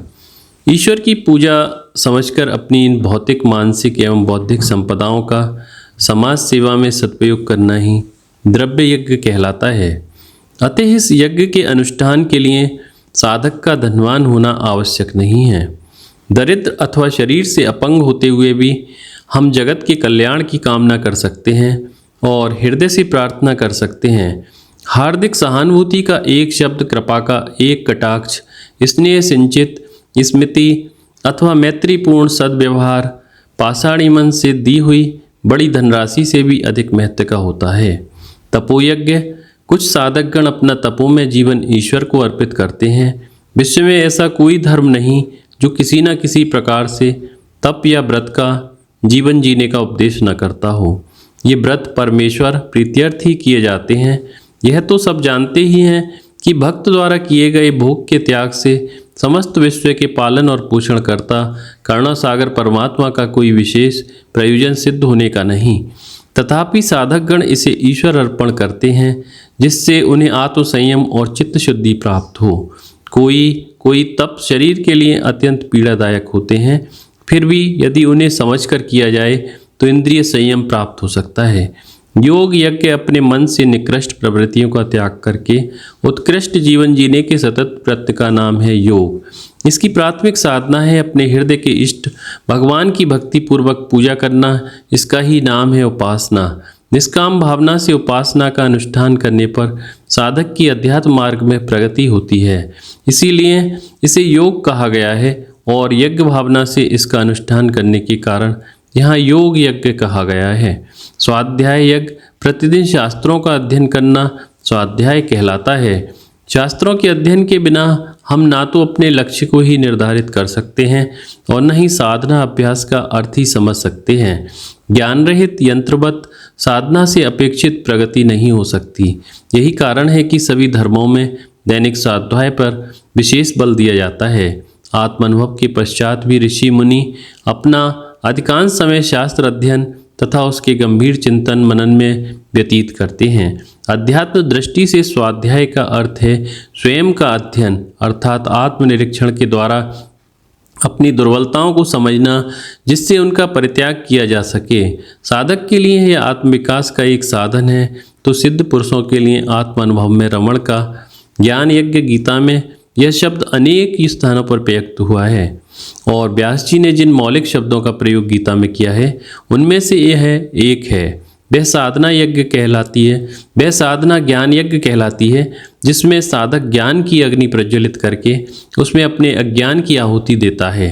आत्मनात्म विवेक के द्वारा अनात्म वस्तु का निषेध एवं आत्मा के परमार्थिक सत्य स्वरूप का प्रतिपादन इस यज्ञ के अंग हैं। निधिध्यासन में इसी का अभ्यास किया जाता है। आत्मोन्नति के उपयुक्त 5 साधनों का लाभ दृढ़ निश्चयी एवं उत्साहपूर्ण अभ्यासी साधकों को ही मिल सकता है। इन साधकों को केवल ज्ञान अथवा आत्म विकास की इच्छा मात्र से कोई प्रगति नहीं हो सकती। पूर्ण लग्न से जो निरंतर साधना का अभ्यास करते हैं वे ही साधक आध्यात्म के मार्ग पर सफलतापूर्वक आगे बढ़ सकते हैं। साधन उपदेश के क्रम में अब भगवान प्राणायाम की विधि बताते हैं। श्लोक 29। अन्य योगीजन अपान वायु में प्राण वायु को हवन करते हैं तथा प्राण में अपान की आहुति देते हैं। प्राण और अपान की गति को रोककर वे प्राणायाम के ही समलक्ष्य समझने वाले होते हैं। इस श्लोक में आत्म संयम के लिए उपयोगी प्राणायाम विधि का वर्णन किया गया है, जिसका अभ्यास कुछ साधक गण करते हैं। अंदर ली जाने वाली वायु को प्राण तथा बाहर छोड़ी जाने वाली वायु को अपान कहते हैं। योग शास्त्र के अनुसार हमारी श्वसन क्रिया के 3 अंग हैं, पूरक, रेचक और कुंभक। श्वास द्वारा वायु को अंदर लेने को पूरक तथा उच्छ्वास द्वारा बाहर छोड़ने को रेचक कहते हैं। एक पूरक और एक रेचक के बीच कुछ अंतर होता है। जब वायु केवल अंदर ही या केवल बाहर ही रहती है तो इसे कुंभक कहते हैं। सामान्यतः हमारी श्वसन क्रिया नियमबद्ध नहीं होती, अतः पूरक, कुंभक, रेचक, कुंभक रूप प्राणायाम की विधि का उपदिष्ट अनुपात में अभ्यास करने से प्राण को संयमित किया जा सकता है, जो मन संयम के लिए उपयोगी सिद्ध हो सकता है। इस श्लोक में क्रम से रेचक, पूरक और कुंभक का उल्लेख है। प्राणायाम को यज्ञ समझकर जो व्यक्ति इसका अभ्यास करता है वह अन्य उप प्राणों को मुख्य प्राण में हवन करना भी सीख लेता है। जैसी कि सामान्य धारणा है, प्राण का अर्थ केवल वायु अथवा श्वास नहीं है। हिंदू शास्त्रों में प्रयुक्त प्राण शब्द का अभिप्राय जीवन शक्ति के उन कार्यों से है जो एक जीवित व्यक्ति के शरीर में होते रहते हैं। शास्त्रों में वर्णित 5 प्राणों का अध्ययन करने से ज्ञात होता है कि वे शरीर धारणा के 5 प्रकार के कार्य हैं। वे 5 प्राण हैं: प्राण, अपान, व्यान, समान और उदान, जो क्रम से विषय ग्रहण, मल विसर्जन, शरीर में रक्त प्रवाह, अन्न पाचन एवं विचार की क्षमताओं को इंगित करते हैं। सामान्यतः मनुष्य को इन क्रियाओं का कोई भान नहीं रहता, परंतु प्राणायाम के अभ्यास से इन सबको अपने वश में रखा जा सकता है। अतः वास्तव में प्राणायाम भी एक उपयोगी साधना है। अगले श्लोक में अंतिम 12वीं प्रकार की साधना का वर्णन किया गया है। अध्याय 4 श्लोक 30। दूसरे नियमित आहार करने वाले साधक जन प्राणों को प्राणों में हवन करते हैं। ये सभी यज्ञ को जानने वाले हैं जिनके पाप यज्ञ के द्वारा नष्ट हो चुके हैं। कुछ ऐसे साधक होते हैं जो आहार संयम के द्वारा काम क्रोध आदि से उत्पन्न मन की उत्तेजनाओं को संयमित करने का अभ्यास करते हैं। भारत में आहार संयम की विधि अपरिचित और नई नहीं है। प्राचीन ऋषियों को अन्न के पोषक तत्वों के विषय में पूर्ण ज्ञान था। इतना ही नहीं बल्कि उन्होंने समाज के विभिन्न स्तर के व्यक्तियों के स्वभाव एवं कार्यों के लिए उपयुक्त शाक सब्जियों तथा धान्यों का भी वैज्ञानिक पद्धति से वर्गीकरण किया था। केवल विचार ही नहीं वरन उन्होंने यह प्रयोग करके यह दर्शाया था कि आहार संयम के द्वारा किस प्रकार मनुष्य अपने गुणों तथा व्यवहार को परिष्कृत करके सांस्कृतिक उन्नति कर सकता है। यज्ञविद शब्द से तात्पर्य उन साधकों से है जो प्रयुक्त साधनों को समझकर उनमें से सभी अथवा कुछ साधनों का ही अभ्यास निस्वार्थ भावना से करते हैं। ऐसे ही लोग इनसे लाभान्वित होंगे। यहाँ ध्यान देने योग्य बात यह है कि इस श्लोक में स्पष्ट कहा गया है कि यज्ञ के द्वारा मनुष्य पाप मुक्त होगा और न कि इनसे सीधे ही परमात्मा की प्राप्ति होगी। देहादि अनात्म पदार्थों के साथ तादात्म्य से उत्पन्न अहंकार देह तथा बाह्य विषयों में आसक्त हुआ अनेक प्रकार के संकल्प करता रहता है। इन संकल्पों के अनुरूप ही कर्म और फलोपभोग से वासनाएं उत्पन्न होती हैं जो सदैव मनुष्य को विषयों में प्रवृत्त करती रहती हैं। यही पाप है जो मनुष्य को पशु के स्तर तक गिरा देता है। उपयुक्त यज्ञों के अनुष्ठान से न केवल विद्यमान वासनाएं नष्ट होती हैं वरन नवीन विनाशकारी वासनाएं भी नहीं उत्पन्न होती। संक्षेप में निष्कर्ष निकलता है कि ये समस्त यज्ञ साध्य न होकर अंतःकरण की शुद्धि के साधन मात्र हैं। चित्त शुद्ध होने पर निधिध्यासन के अभ्यास से ही परमात्मा की प्राप्ति होती है। अनेक साधक लोग अज्ञानवश किसी एक विशेष साधना में इतना आसक्त हो जाते हैं कि उनकी आगे की प्रगति अवरुद्ध हो जाती है। इन सभी यज्ञों में पुरुषार्थ अर्थात स्वयं का प्रयत्न अत्यंत आवश्यक है। भगवान कहते हैं अध्याय 4 श्लोक 31, हे कुरुश्रेष्ठ, यज्ञ के अवशिष्ट अमृत को भोगने वाले पुरुष सनातन ब्रह्म को प्राप्त होते हैं। यज्ञ रहित मनुष्य को यह लोक भी नहीं मिलता, फिर परलोक कैसे मिलेगा। प्राचीन काल में यज्ञ कर्म में अग्नि की आहुति देने के पश्चात जो कुछ अवशिष्ट रह जाता था उसे ही अमृत कहते थे, जिसका सेवन भक्तगण ईश्वर का प्रसाद समझकर करते थे। उनका यह विश्वास था कि भक्ति पूर्वक इस अमृत सेवन से अंतःकरण की शुद्धि हो सकती है। इस रूपक के आध्यात्मिक लक्ष्यार्थ पर विचार करने पर ज्ञात होगा कि अवशिष्ट अमृत का अभिप्राय उपर्युक्त यज्ञों के आचरण से प्राप्त फल से है। इन यज्ञों के आचरण का फल है आत्म संयम अथवा दूसरे शब्दों में संगठित व्यक्तित्व। इस फल को प्राप्त पुरुष ही ध्यान अभ्यास के योग्य होते हैं। संगठित व्यक्तित्व का पुरुष ही ध्यान के लिए आवश्यक मन के समत्व को प्राप्त करके अनंत स्वरूप ब्रह्म को आत्म रूप से पहचान सकता है। इस श्लोक की दूसरी पंक्ति निषेध की भाषा में उपयुक्त सिद्धांत को और अधिक स्पष्ट करती है। पुरुषार्थ के बिना आत्म विकास नहीं हो सकता। अकर्मण्यता से कोई किसी भी क्षेत्र में लाभान्वित नहीं हो सकता। निस्वार्थ कर्म के बिना जब इस लोक में ही कोई शाश्वत फल नहीं प्राप्त होता तब परलोक के संबंध में क्या कर सकता है। इस स्थान पर दो शंकाएं मन में उठ सकती हैं। क्या ये सभी मार्ग एक ही लक्ष्य तक पहुंचाते हैं अथवा विभिन्न लक्ष्यों तथा दूसरी शंका यह हो सकती है कि क्या ये सब मार्ग भगवान के बौद्धिक विचार मात्र तो नहीं हैं। भगवान इन शंकाओं का निराकरण करते हुए कहते हैं श्लोक 32, ऐसे अनेक प्रकार के यज्ञों का ब्रह्मा के मुख अर्थात वेदों में प्रसार है अर्थात वर्णित है, उन सबको कर्मों से उत्पन्न हुए जानो। इस प्रकार जानकर तुम मुक्त हो जाओगे। जगत में देखा जाता है कि दो विभिन्न कर्मों के फल भी भिन्न भिन्न होते हैं, अतः इन 12 यज्ञ कर्मों के फल भी विभिन्न होने चाहिए। यह दर्शाने के लिए कि इनमें भेद प्रतीत होते हुए भी सबका लक्ष्य एक ही है। यह कहा है कि इस प्रकार बहुत से यज्ञ ब्रह्मा के मुख में फैले हुए हैं। इसका तात्पर्य है कि सभी यज्ञों का लक्ष्य ब्रह्म ही है। सभी राजमार्ग राजधानी को ही जाते हैं। उन सबको कर्मों से उत्पन्न हुए जानो। भगवान के इस कथन से दो अभिप्राय हैं। क नंबर, वेदों में उपदिष्ट इन साधनों का अभ्यास प्रयत्नपूर्वक करना चाहिए। भगवान अर्जुन को स्मरण दिलाते हुए कि यदि वह आत्म विकास का इच्छुक है तो कर्म अपरिहार्य हैं। तथा क्षय, ये सब यज्ञ केवल साधन है, साध्य नहीं। हमारा लक्ष्य है पूर्णत्व की स्थिति, जबकि कर्म उस पूर्ण स्वरूप के अज्ञान से उत्पन्न इच्छाओं के कारण ही होते हैं। इस प्रकार जानकर तुम मुक्त हो जाओगे। जानने का अर्थ बौद्धिक स्तर पर न होकर साक्षात आत्मानुभूति से है।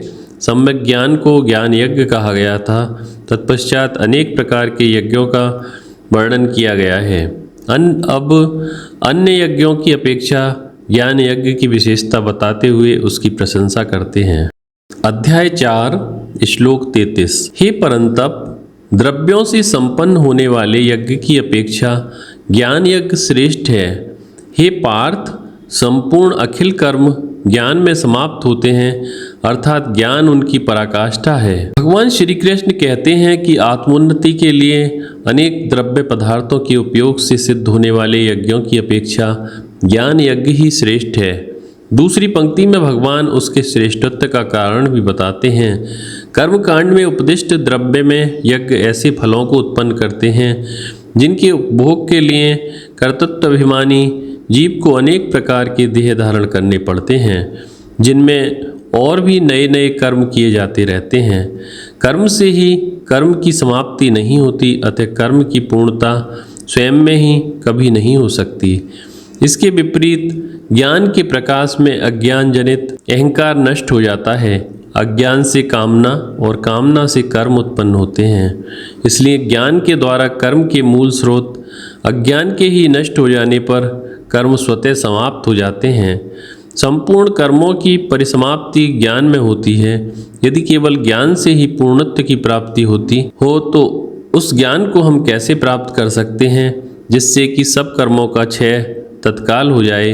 इसका उत्तर है अध्याय 4 श्लोक 34। उस ज्ञान को गुरु के समीप जाकर साष्टांग, प्रणिपात, प्रश्न तथा सेवा करके जानो।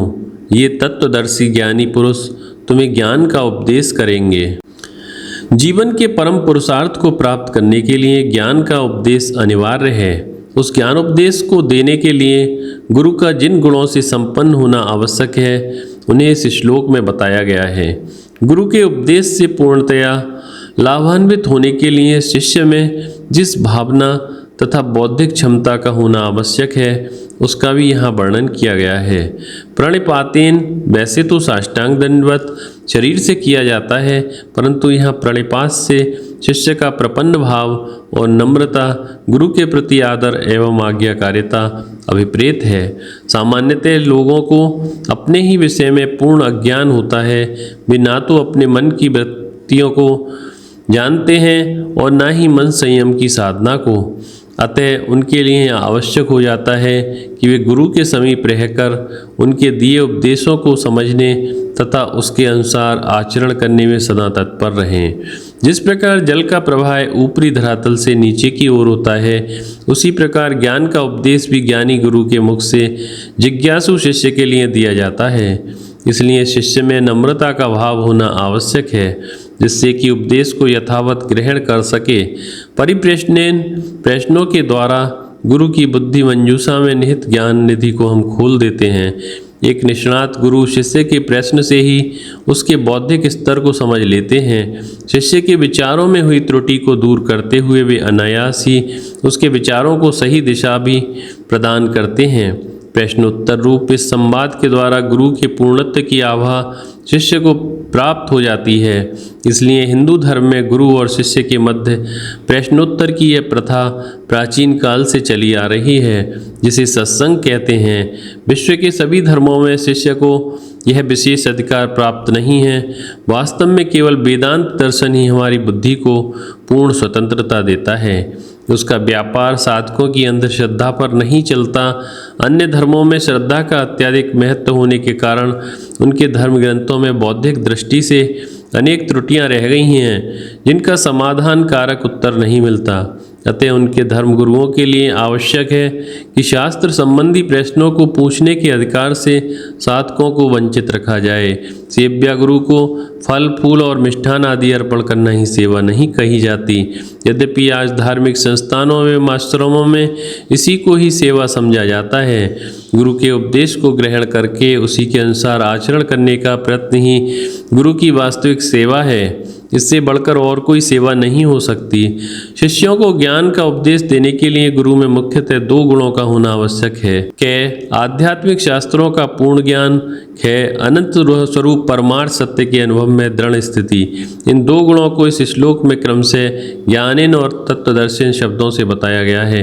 केवल पुस्तकीय ज्ञान से प्रकांड पंडित बना जा सकता है, लेकिन योग्य गुरु नहीं। शास्त्रों से अनभिज्ञ आत्मानुभवी पुरुष मौन हो जाएगा, क्योंकि शब्दों से परे अपने निज अनुभव को वह व्यक्त ही नहीं कर पाएगा। अतः गुरु का शास्त्रज्ञ तथा ब्रह्मनिष्ठ होना आवश्यक है। उपर्युक्त कथन से भगवान का अभिप्राय यह है कि ज्ञानी और तत्वदर्शी आचार्य द्वारा उपादिष्ट ज्ञान ही फलदायी होता है और अन्य ज्ञान नहीं। अस्तु निम्नलिखित कथन भी सत्य ही है कि अध्याय 4 श्लोक 35, जिसको जानकर तुम पुनः इस प्रकार मोह को ही प्राप्त होगे, और हे पांडव, जिसके द्वारा तुम भूत मात्र को अपने आत्मस्वरूप में तथा मुझ में भी देखोगे। इस प्रकरण के संदर्भ किसी के मन में यह शंका उठ सकती है कि इतना अधिक परिश्रम करके ज्ञान प्राप्त किया जा सकता है, परंतु हो सकता है कि मृत्यु के पश्चात फिर हम उसी अज्ञान अवस्था को पुनः प्राप्त हो जाएं। अपने एक ही जीवन में हम अनेक प्रकार के ज्ञान प्राप्त करते हैं, लेकिन सबका ही हमें स्मरण नहीं रहता। इसी प्रकार आत्मज्ञान को भी प्राप्त करके यदि उसका विस्मरण हो जाता है, तब तो वास्तव में बड़ी ही हानि होगी।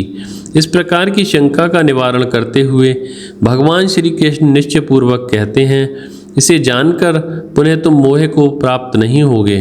किसी कट्टरवादी की अत्युत्साही शैली की भांति प्रतीत होने वाला यह कथन है, तथापि विचार की प्रारंभिक अवस्था में इसे इसी रूप में स्वीकार किया जाना चाहिए। सभी आचार्य इस विषय पर एकमत हैं, और चूंकि अपनी पीढ़ी की वंचना करने में उनका कोई स्वार्थ नहीं हो सकता, इसलिए उनके मत को विश्वासपूर्वक स्वीकार करने में ही बुद्धिमानी है।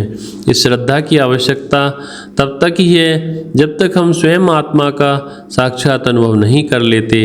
वैवाहिक जीवन का आनंद एक बालक नहीं समझ सकता, इसी प्रकार अज्ञान अवस्था में शोक मोह से ग्रस्त हम लोग भी देश काल अतीत आत्म तत्व की अनुभूति के आनंद को नहीं समझ सकते।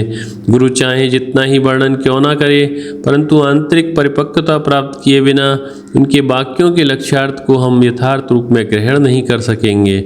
आत्मानुभूति का लक्षण बताते हुए श्री कृष्ण कहते हैं, आत्मा की पहचान होने पर बाह्य विषयों, भावनाओं एवं विचारों की संपूर्ण सृष्टि आत्मा में ही प्रतीत होगी, और वह आत्मा ही श्री कृष्ण परमात्मा का स्वरूप है।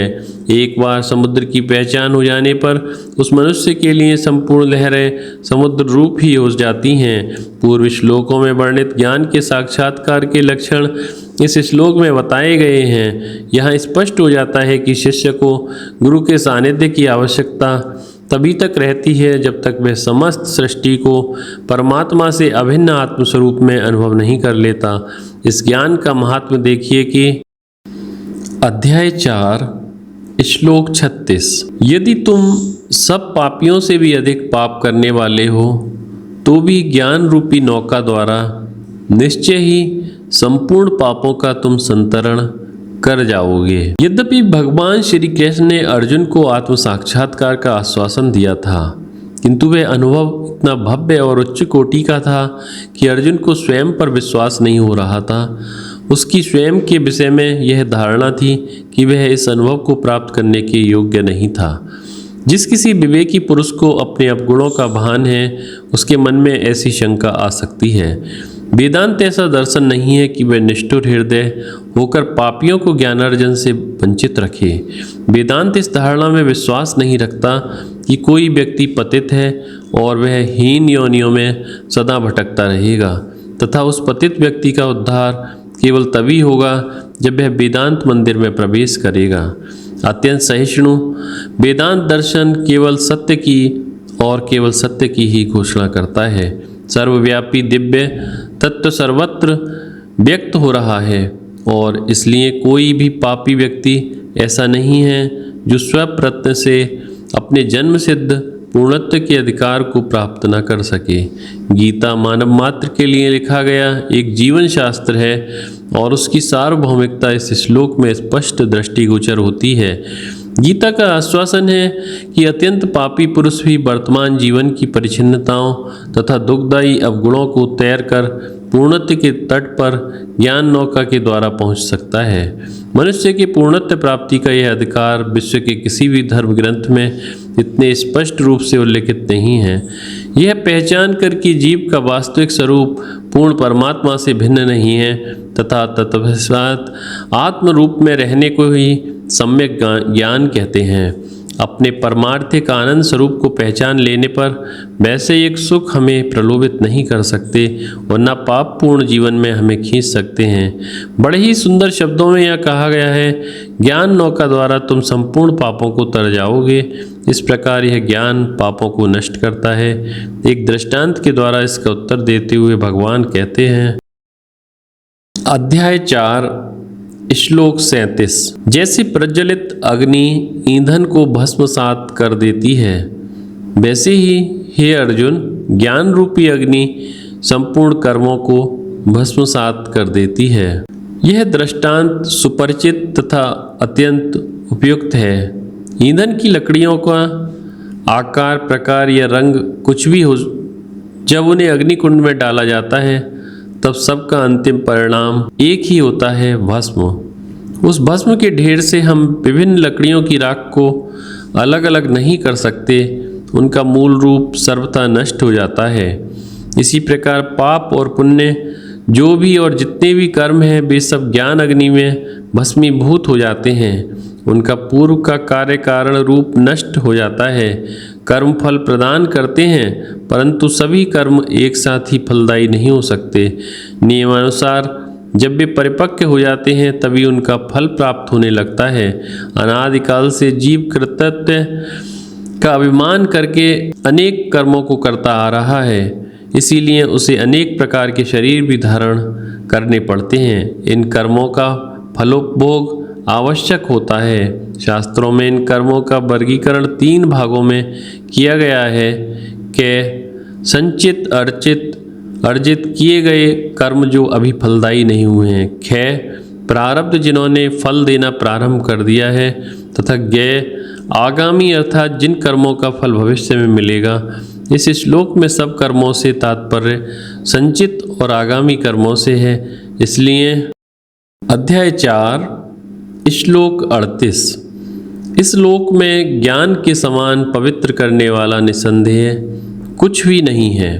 योग में संसिद्ध पुरुष स्वयं ही उसे उचित काल में आत्मा में प्राप्त करता है। जिस प्रकार पानी में डूबते हुए पुरुष के लिए जीवन रक्षक वस्तु के अलावा अन्य कोई भी वस्तु अधिक महत्व की नहीं हो सकती, उसी प्रकार एक मोहित जीव के लिए इस ज्ञानार्जन से बढ़कर कोई संपत्ति नहीं होती। योग में संसिद्धि अर्थात अंतःकरण की शुद्धि प्राप्त पुरुष ही आत्मज्ञान को प्राप्त कर सकता है। इस चित्त शुद्धि के लिए ही 12 प्रकार के साधन रूप यज्ञों का वर्णन किया गया है। कोई भी गुरु अपने शिष्य को चित्त शुद्धि प्रदान नहीं कर सकते, इसके लिए शिष्य को ही प्रयत्न करना पड़ेगा। लोगों में मिथ्या धारणा फैली हुई है कि गुरु अपने स्पर्श मात्र से शिष्य को सिद्ध बना सकता है। यह असंभव है। अन्यथा अपने अत्यंत प्रिय मित्र एवं शिष्य अर्जुन को स्वयं भगवान श्री कृष्ण स्पर्श मात्र से ही संपूर्ण आध्यात्मिक ज्ञान करा सकते थे।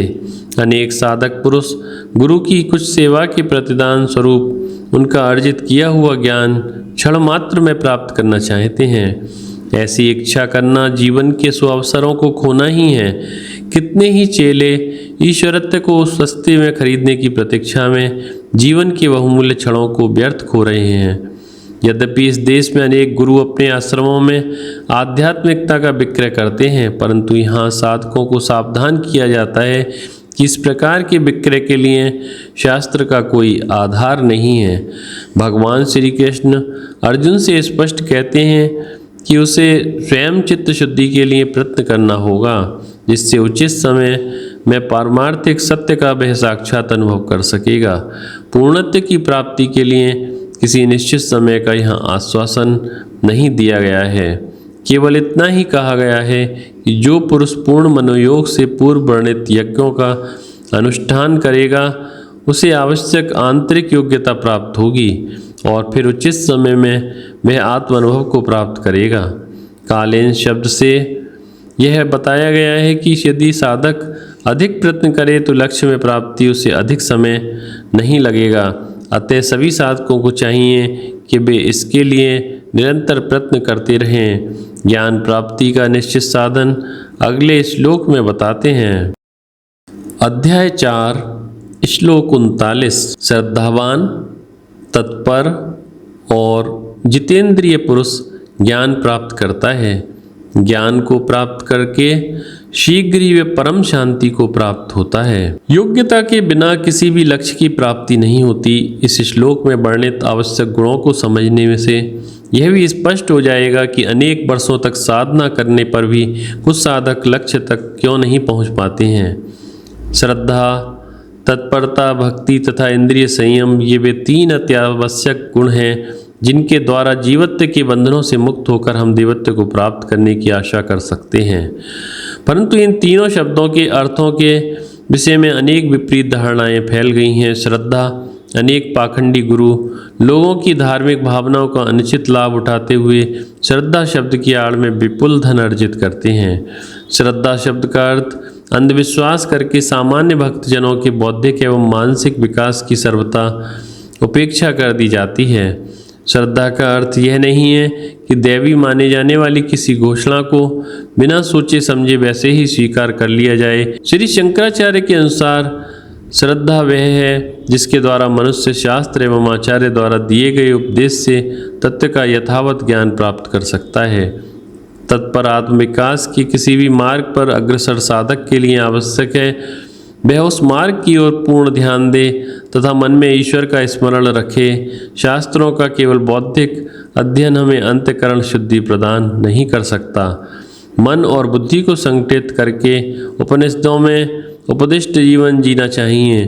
जितेंद्रिय आत्मसंयम के बिना श्रद्धा और ज्ञान में दृढ़ता आनी कठिन है।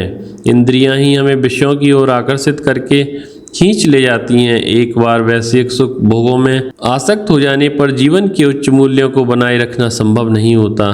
दिव्य मार्ग पर चलने का अर्थ है विषयोपभोग की नालियों से बाहर निकल जाना। ये दोनों प्रकार के जीवन परस्पर विरोधी हैं। एक की उपस्थिति में दूसरे का अभाव होता है। जहाँ हमारा हृदय में शांति के प्रकाश का उदय हुआ है वहाँ वैश्विक और पाश्विक प्रवृत्तियों से उत्पन्न क्षोभ का अंधकार नष्ट हो जाता है। अस्तु साधक के लिए आत्मसंयम का जीवन अनिवार्य हो जाता है। विषय सुख का त्याग कर स्वयं में तथा शास्त्रों में विश्वास रखते हुए दिव्य लक्ष्य को ही प्राप्त करने का प्रयत्न क्यों करना चाहिए। साधना की प्रारंभिक अवस्था में साधक बुद्धि के स्तर पर ही रहता है और बुद्धि का कार्य प्रत्येक वस्तु के कारण की खोज करना है। स्वाभाविक है कि विचारशील पुरुष के मन में प्रश्न उठेगा कि आखिर विषय सुख के त्याग का फल क्या होगा। दूसरी पंक्ति में इसका उत्तर दिया गया है। उपनिषदों के मंत्र दृष्टा ऋषियों का यह निश्चयात्मक आश्वासन है कि श्रद्धावान, तत्पर और जितेंद्रिय पुरुष आत्मज्ञान को प्राप्त करता है। यहाँ भगवान कहते हैं कि इस ज्ञान का फल है परम शांति। पूर्व श्लोक के समान यहाँ भी इस शांति को प्राप्त करने का निश्चित समय नहीं बताया गया क्योंकि वह साधक के प्रयत्न पर निर्भर करता है। परंतु यह निश्चित है कि ज्ञान को प्राप्त कर शीघ्र ही वह परम शांति को प्राप्त होता है। परम शांति, परम का अर्थ है अनंत। अतः परम शांति वह है जो कभी क्षीण नहीं होती। आज के युग में जहाँ शांति के नाम पर युद्ध होते रहते हैं वहाँ श्लोक में निर्दिष्ट शांति को भी कोई व्यक्ति शंका की दृष्टि से देखे तो कोई आश्चर्य नहीं। समय समय पर शांति वार्ता करने वाले राजनीतिज्ञों की यह शांति नहीं है वरन मनोविज्ञान की दृष्टि से इसका गंभीर अर्थ है। यह एक सुविदित तथ्य है कि प्रत्येक प्राणी जीवन पर्यंत प्रतिक्षण अधिकाधिक सुख प्राप्त करने का प्रयत्न करता रहता है। श्वसन तथा भोजन से लेकर युद्ध और नाश के द्वारा संपूर्ण विश्व पर आधिपत्य स्थापित करने की सुनियोजित प्रयत्नों तक प्रत्येक मनुष्य का ध्येय सुख प्राप्ति ही है। केवल मनुष्य ही नहीं बल्कि पशु एवं वनस्पति भी इसी के लिए कार्यरत रहते हैं। इसका अर्थ यह हुआ कि सुख की प्राप्ति की आंतरिक प्रेरणा के बिना कोई भी कर्म संभव नहीं हो सकता। इस प्रकार यदि जगत में सभी प्राणी अधिक से अधिक सुख पाने तथा उसके रक्षण के लिए प्रयत्नशील रहते हैं, तब जीवन का सर्वोच्च लक्ष्य शाश्वत सुख, अनंत आनंद ही होना चाहिए। ऐसा आनंद कि जहाँ सब संघर्ष समाप्त हो जाते हैं, सब इच्छाएं पूर्ण हो जाती हैं और मन के सभी विक्षेपों का सदा के लिए अंत हो जाता है। सुख की कामना के कारण ही मन में विक्षेप उत्पन्न होते हैं तथा मनुष्य शरीर द्वारा बाह्य जगत में कर्म करता है। परमार्थिक शाश्वत आनंद के प्राप्त होने पर भी मन के विक्षेप तथा शारीरिक शिथिलता दोनों का ही कष्ट समाप्त हो जाता है। इसलिए परम शांति का अर्थ है परम आनंद। यही हमारे जीवन का वास्तविक लक्ष्य है। इस विषय में संशय नहीं करना चाहिए, क्योंकि संशय बड़ा पापिष्ट है।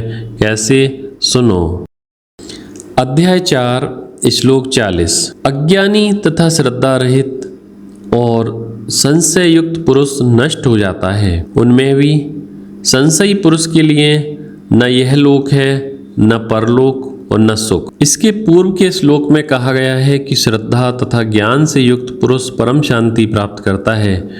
इसी तथ्य पर बल देने के लिए निषेधात्मक भाषा में कहते हैं कि उपयुक्त गुणों से रहित पुरुष अपनी ही हानि करता हुआ अंत में नष्ट हो जाता है।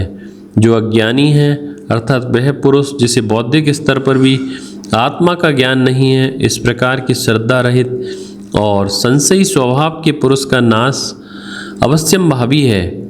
दूसरी पंक्ति में भगवान श्री कृष्ण संशय आत्मा पुरुष की निंदा करते हुए उसके जीवन की त्रासदी बताते हैं। ऐसे पुरुष को न इस लोक में सुख मिलता है और न अन्यत्र।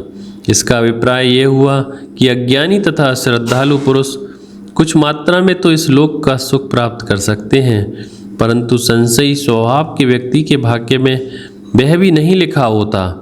ऐसे पुरुष मानसिक रूप से किसी भी परिस्थिति का आनंद लेने में सर्वथा असमर्थ हो जाते हैं, क्योंकि संशय की प्रवृत्ति प्रत्येक अनुभव में विष घोल देती है।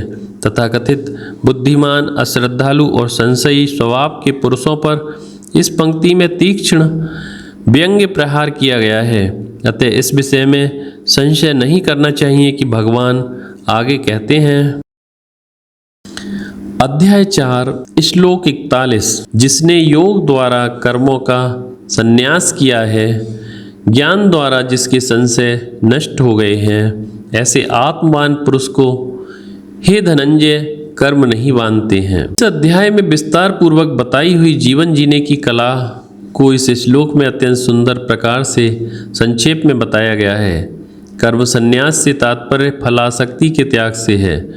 जब हम कर्म योग की भावना से कर्म करते हुए कर्म फलों की आसक्ति त्यागना सीख लेते हैं तथा आत्म अनुभव स्वरूप ज्ञान के द्वारा जीवन के लक्ष्य संबंधी हमारे सब संशय छिन्न भिन्न हो जाते हैं, तब अहंकार नष्ट होकर शुद्ध आत्म स्वरूप में हमारी स्थिति दृढ़ हो जाती है।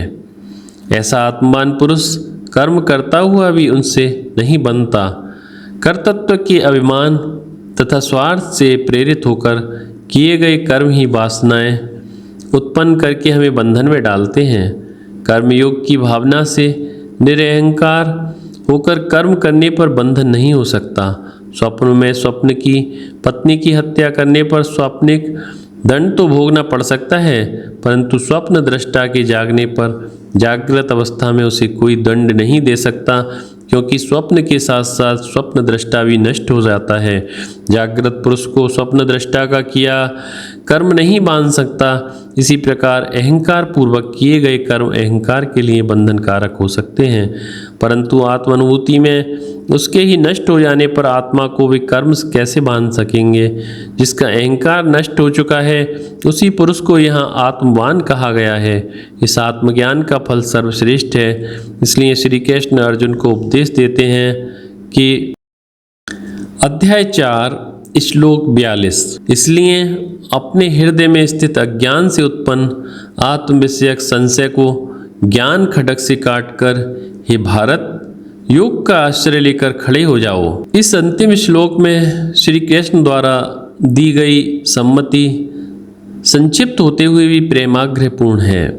यह श्लोक अर्जुन के प्रति उनकी स्नेह भावना से झंकृत हो रहा है।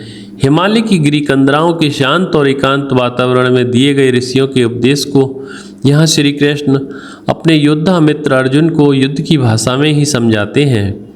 हृदय में स्थित अज्ञान से उत्पन्न आत्मविषयक संशय को ज्ञान की तलवार द्वारा छिन्न भिन्न करने के लिए वे अर्जुन को प्रोत्साहित करते हैं। यहाँ संशय को हृदय में स्थित कहा गया है। आज के शिक्षित पुरुष को यह कुछ विचित्र जान पड़ेगा, क्योंकि संशय बुद्धि से उत्पन्न होता है, हृदय से नहीं। वेदांत की धारणा के अनुसार बुद्धि का निवास स्थान हृदय है, परंतु स्थूल शरीर का अंगरूप हृदय यहाँ विपरीत नहीं है। दर्शन शास्त्र में हृदय शब्द का मनोवैज्ञानिक अर्थ में साहित्यिक प्रयोग किया जाता है। प्रेम, सहानुभूति तथा इसी प्रकार की मनुष्य की श्रेष्ठ एवं आदर्श भावनाओं का स्रोत हृदय ही है। इस प्रेम से परिपूर्ण हृदय से जो बुद्धि कार्य करती है, वही वास्तव में दर्शन शास्त्र की दृष्टि से मनुष्य की बुद्धि मानी जा सकती है। इसीलिए जब यहाँ संशय को हृदय में स्थित कहा गया, तब उसका तात्पर्य कुछ साधकों की विकृत बुद्धि से है, जिसके कारण वे आत्मदर्शन नहीं कर पाते। अनेक प्रकार के संशयों की आत्यंतिक निवृत्ति तभी संभव होगी जब साधक पुरुष आत्मा का साक्षात अनुभव कर लेगा।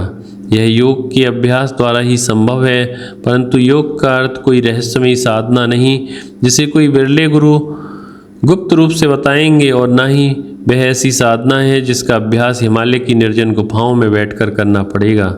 योग संबंधित जो भी भय उत्पन्न करने वाली मिथ्या धारणाएं हैं, गीता में उन्हें सदा के लिए दूर करके उस शब्द को सुपरिचित और व्यवहारिक बना दिया गया है। जीवन के सभी कार्य क्षेत्रों में योग उपयोगी है। भगवान श्री कृष्ण के द्वारा इस अध्याय में जो 12 प्रकार के यज्ञ बताए गए हैं, वे ही योग शब्द से लक्षित हैं। इस अध्याय की समाप्ति अर्जुन को उठने के आह्वान के साथ होती है। उत्तिष्ठ भारत। यद्यपि गीतोपदेश के संदर्भ में भारत शब्द अर्जुन को ही संबोधित करता है, तथापि अर्जुन के माध्यम से समस्त साधकों को यहाँ आह्वान किया गया है। यज्ञ साधना का आचरण करके हमको अधिकाधिक अंतःकरण शुद्धि प्राप्त करनी चाहिए, जिससे कि निधिध्यासन के द्वारा हम विकास के चरम लक्ष्य परम शांति को प्राप्त कर सकें। दोस्तों, इसी तरह की और वीडियोस के लिए आप हमारे YouTube चैनल SRH कहानियाँ सब्सक्राइब करें। वीडियो देखने के लिए बहुत बहुत धन्यवाद।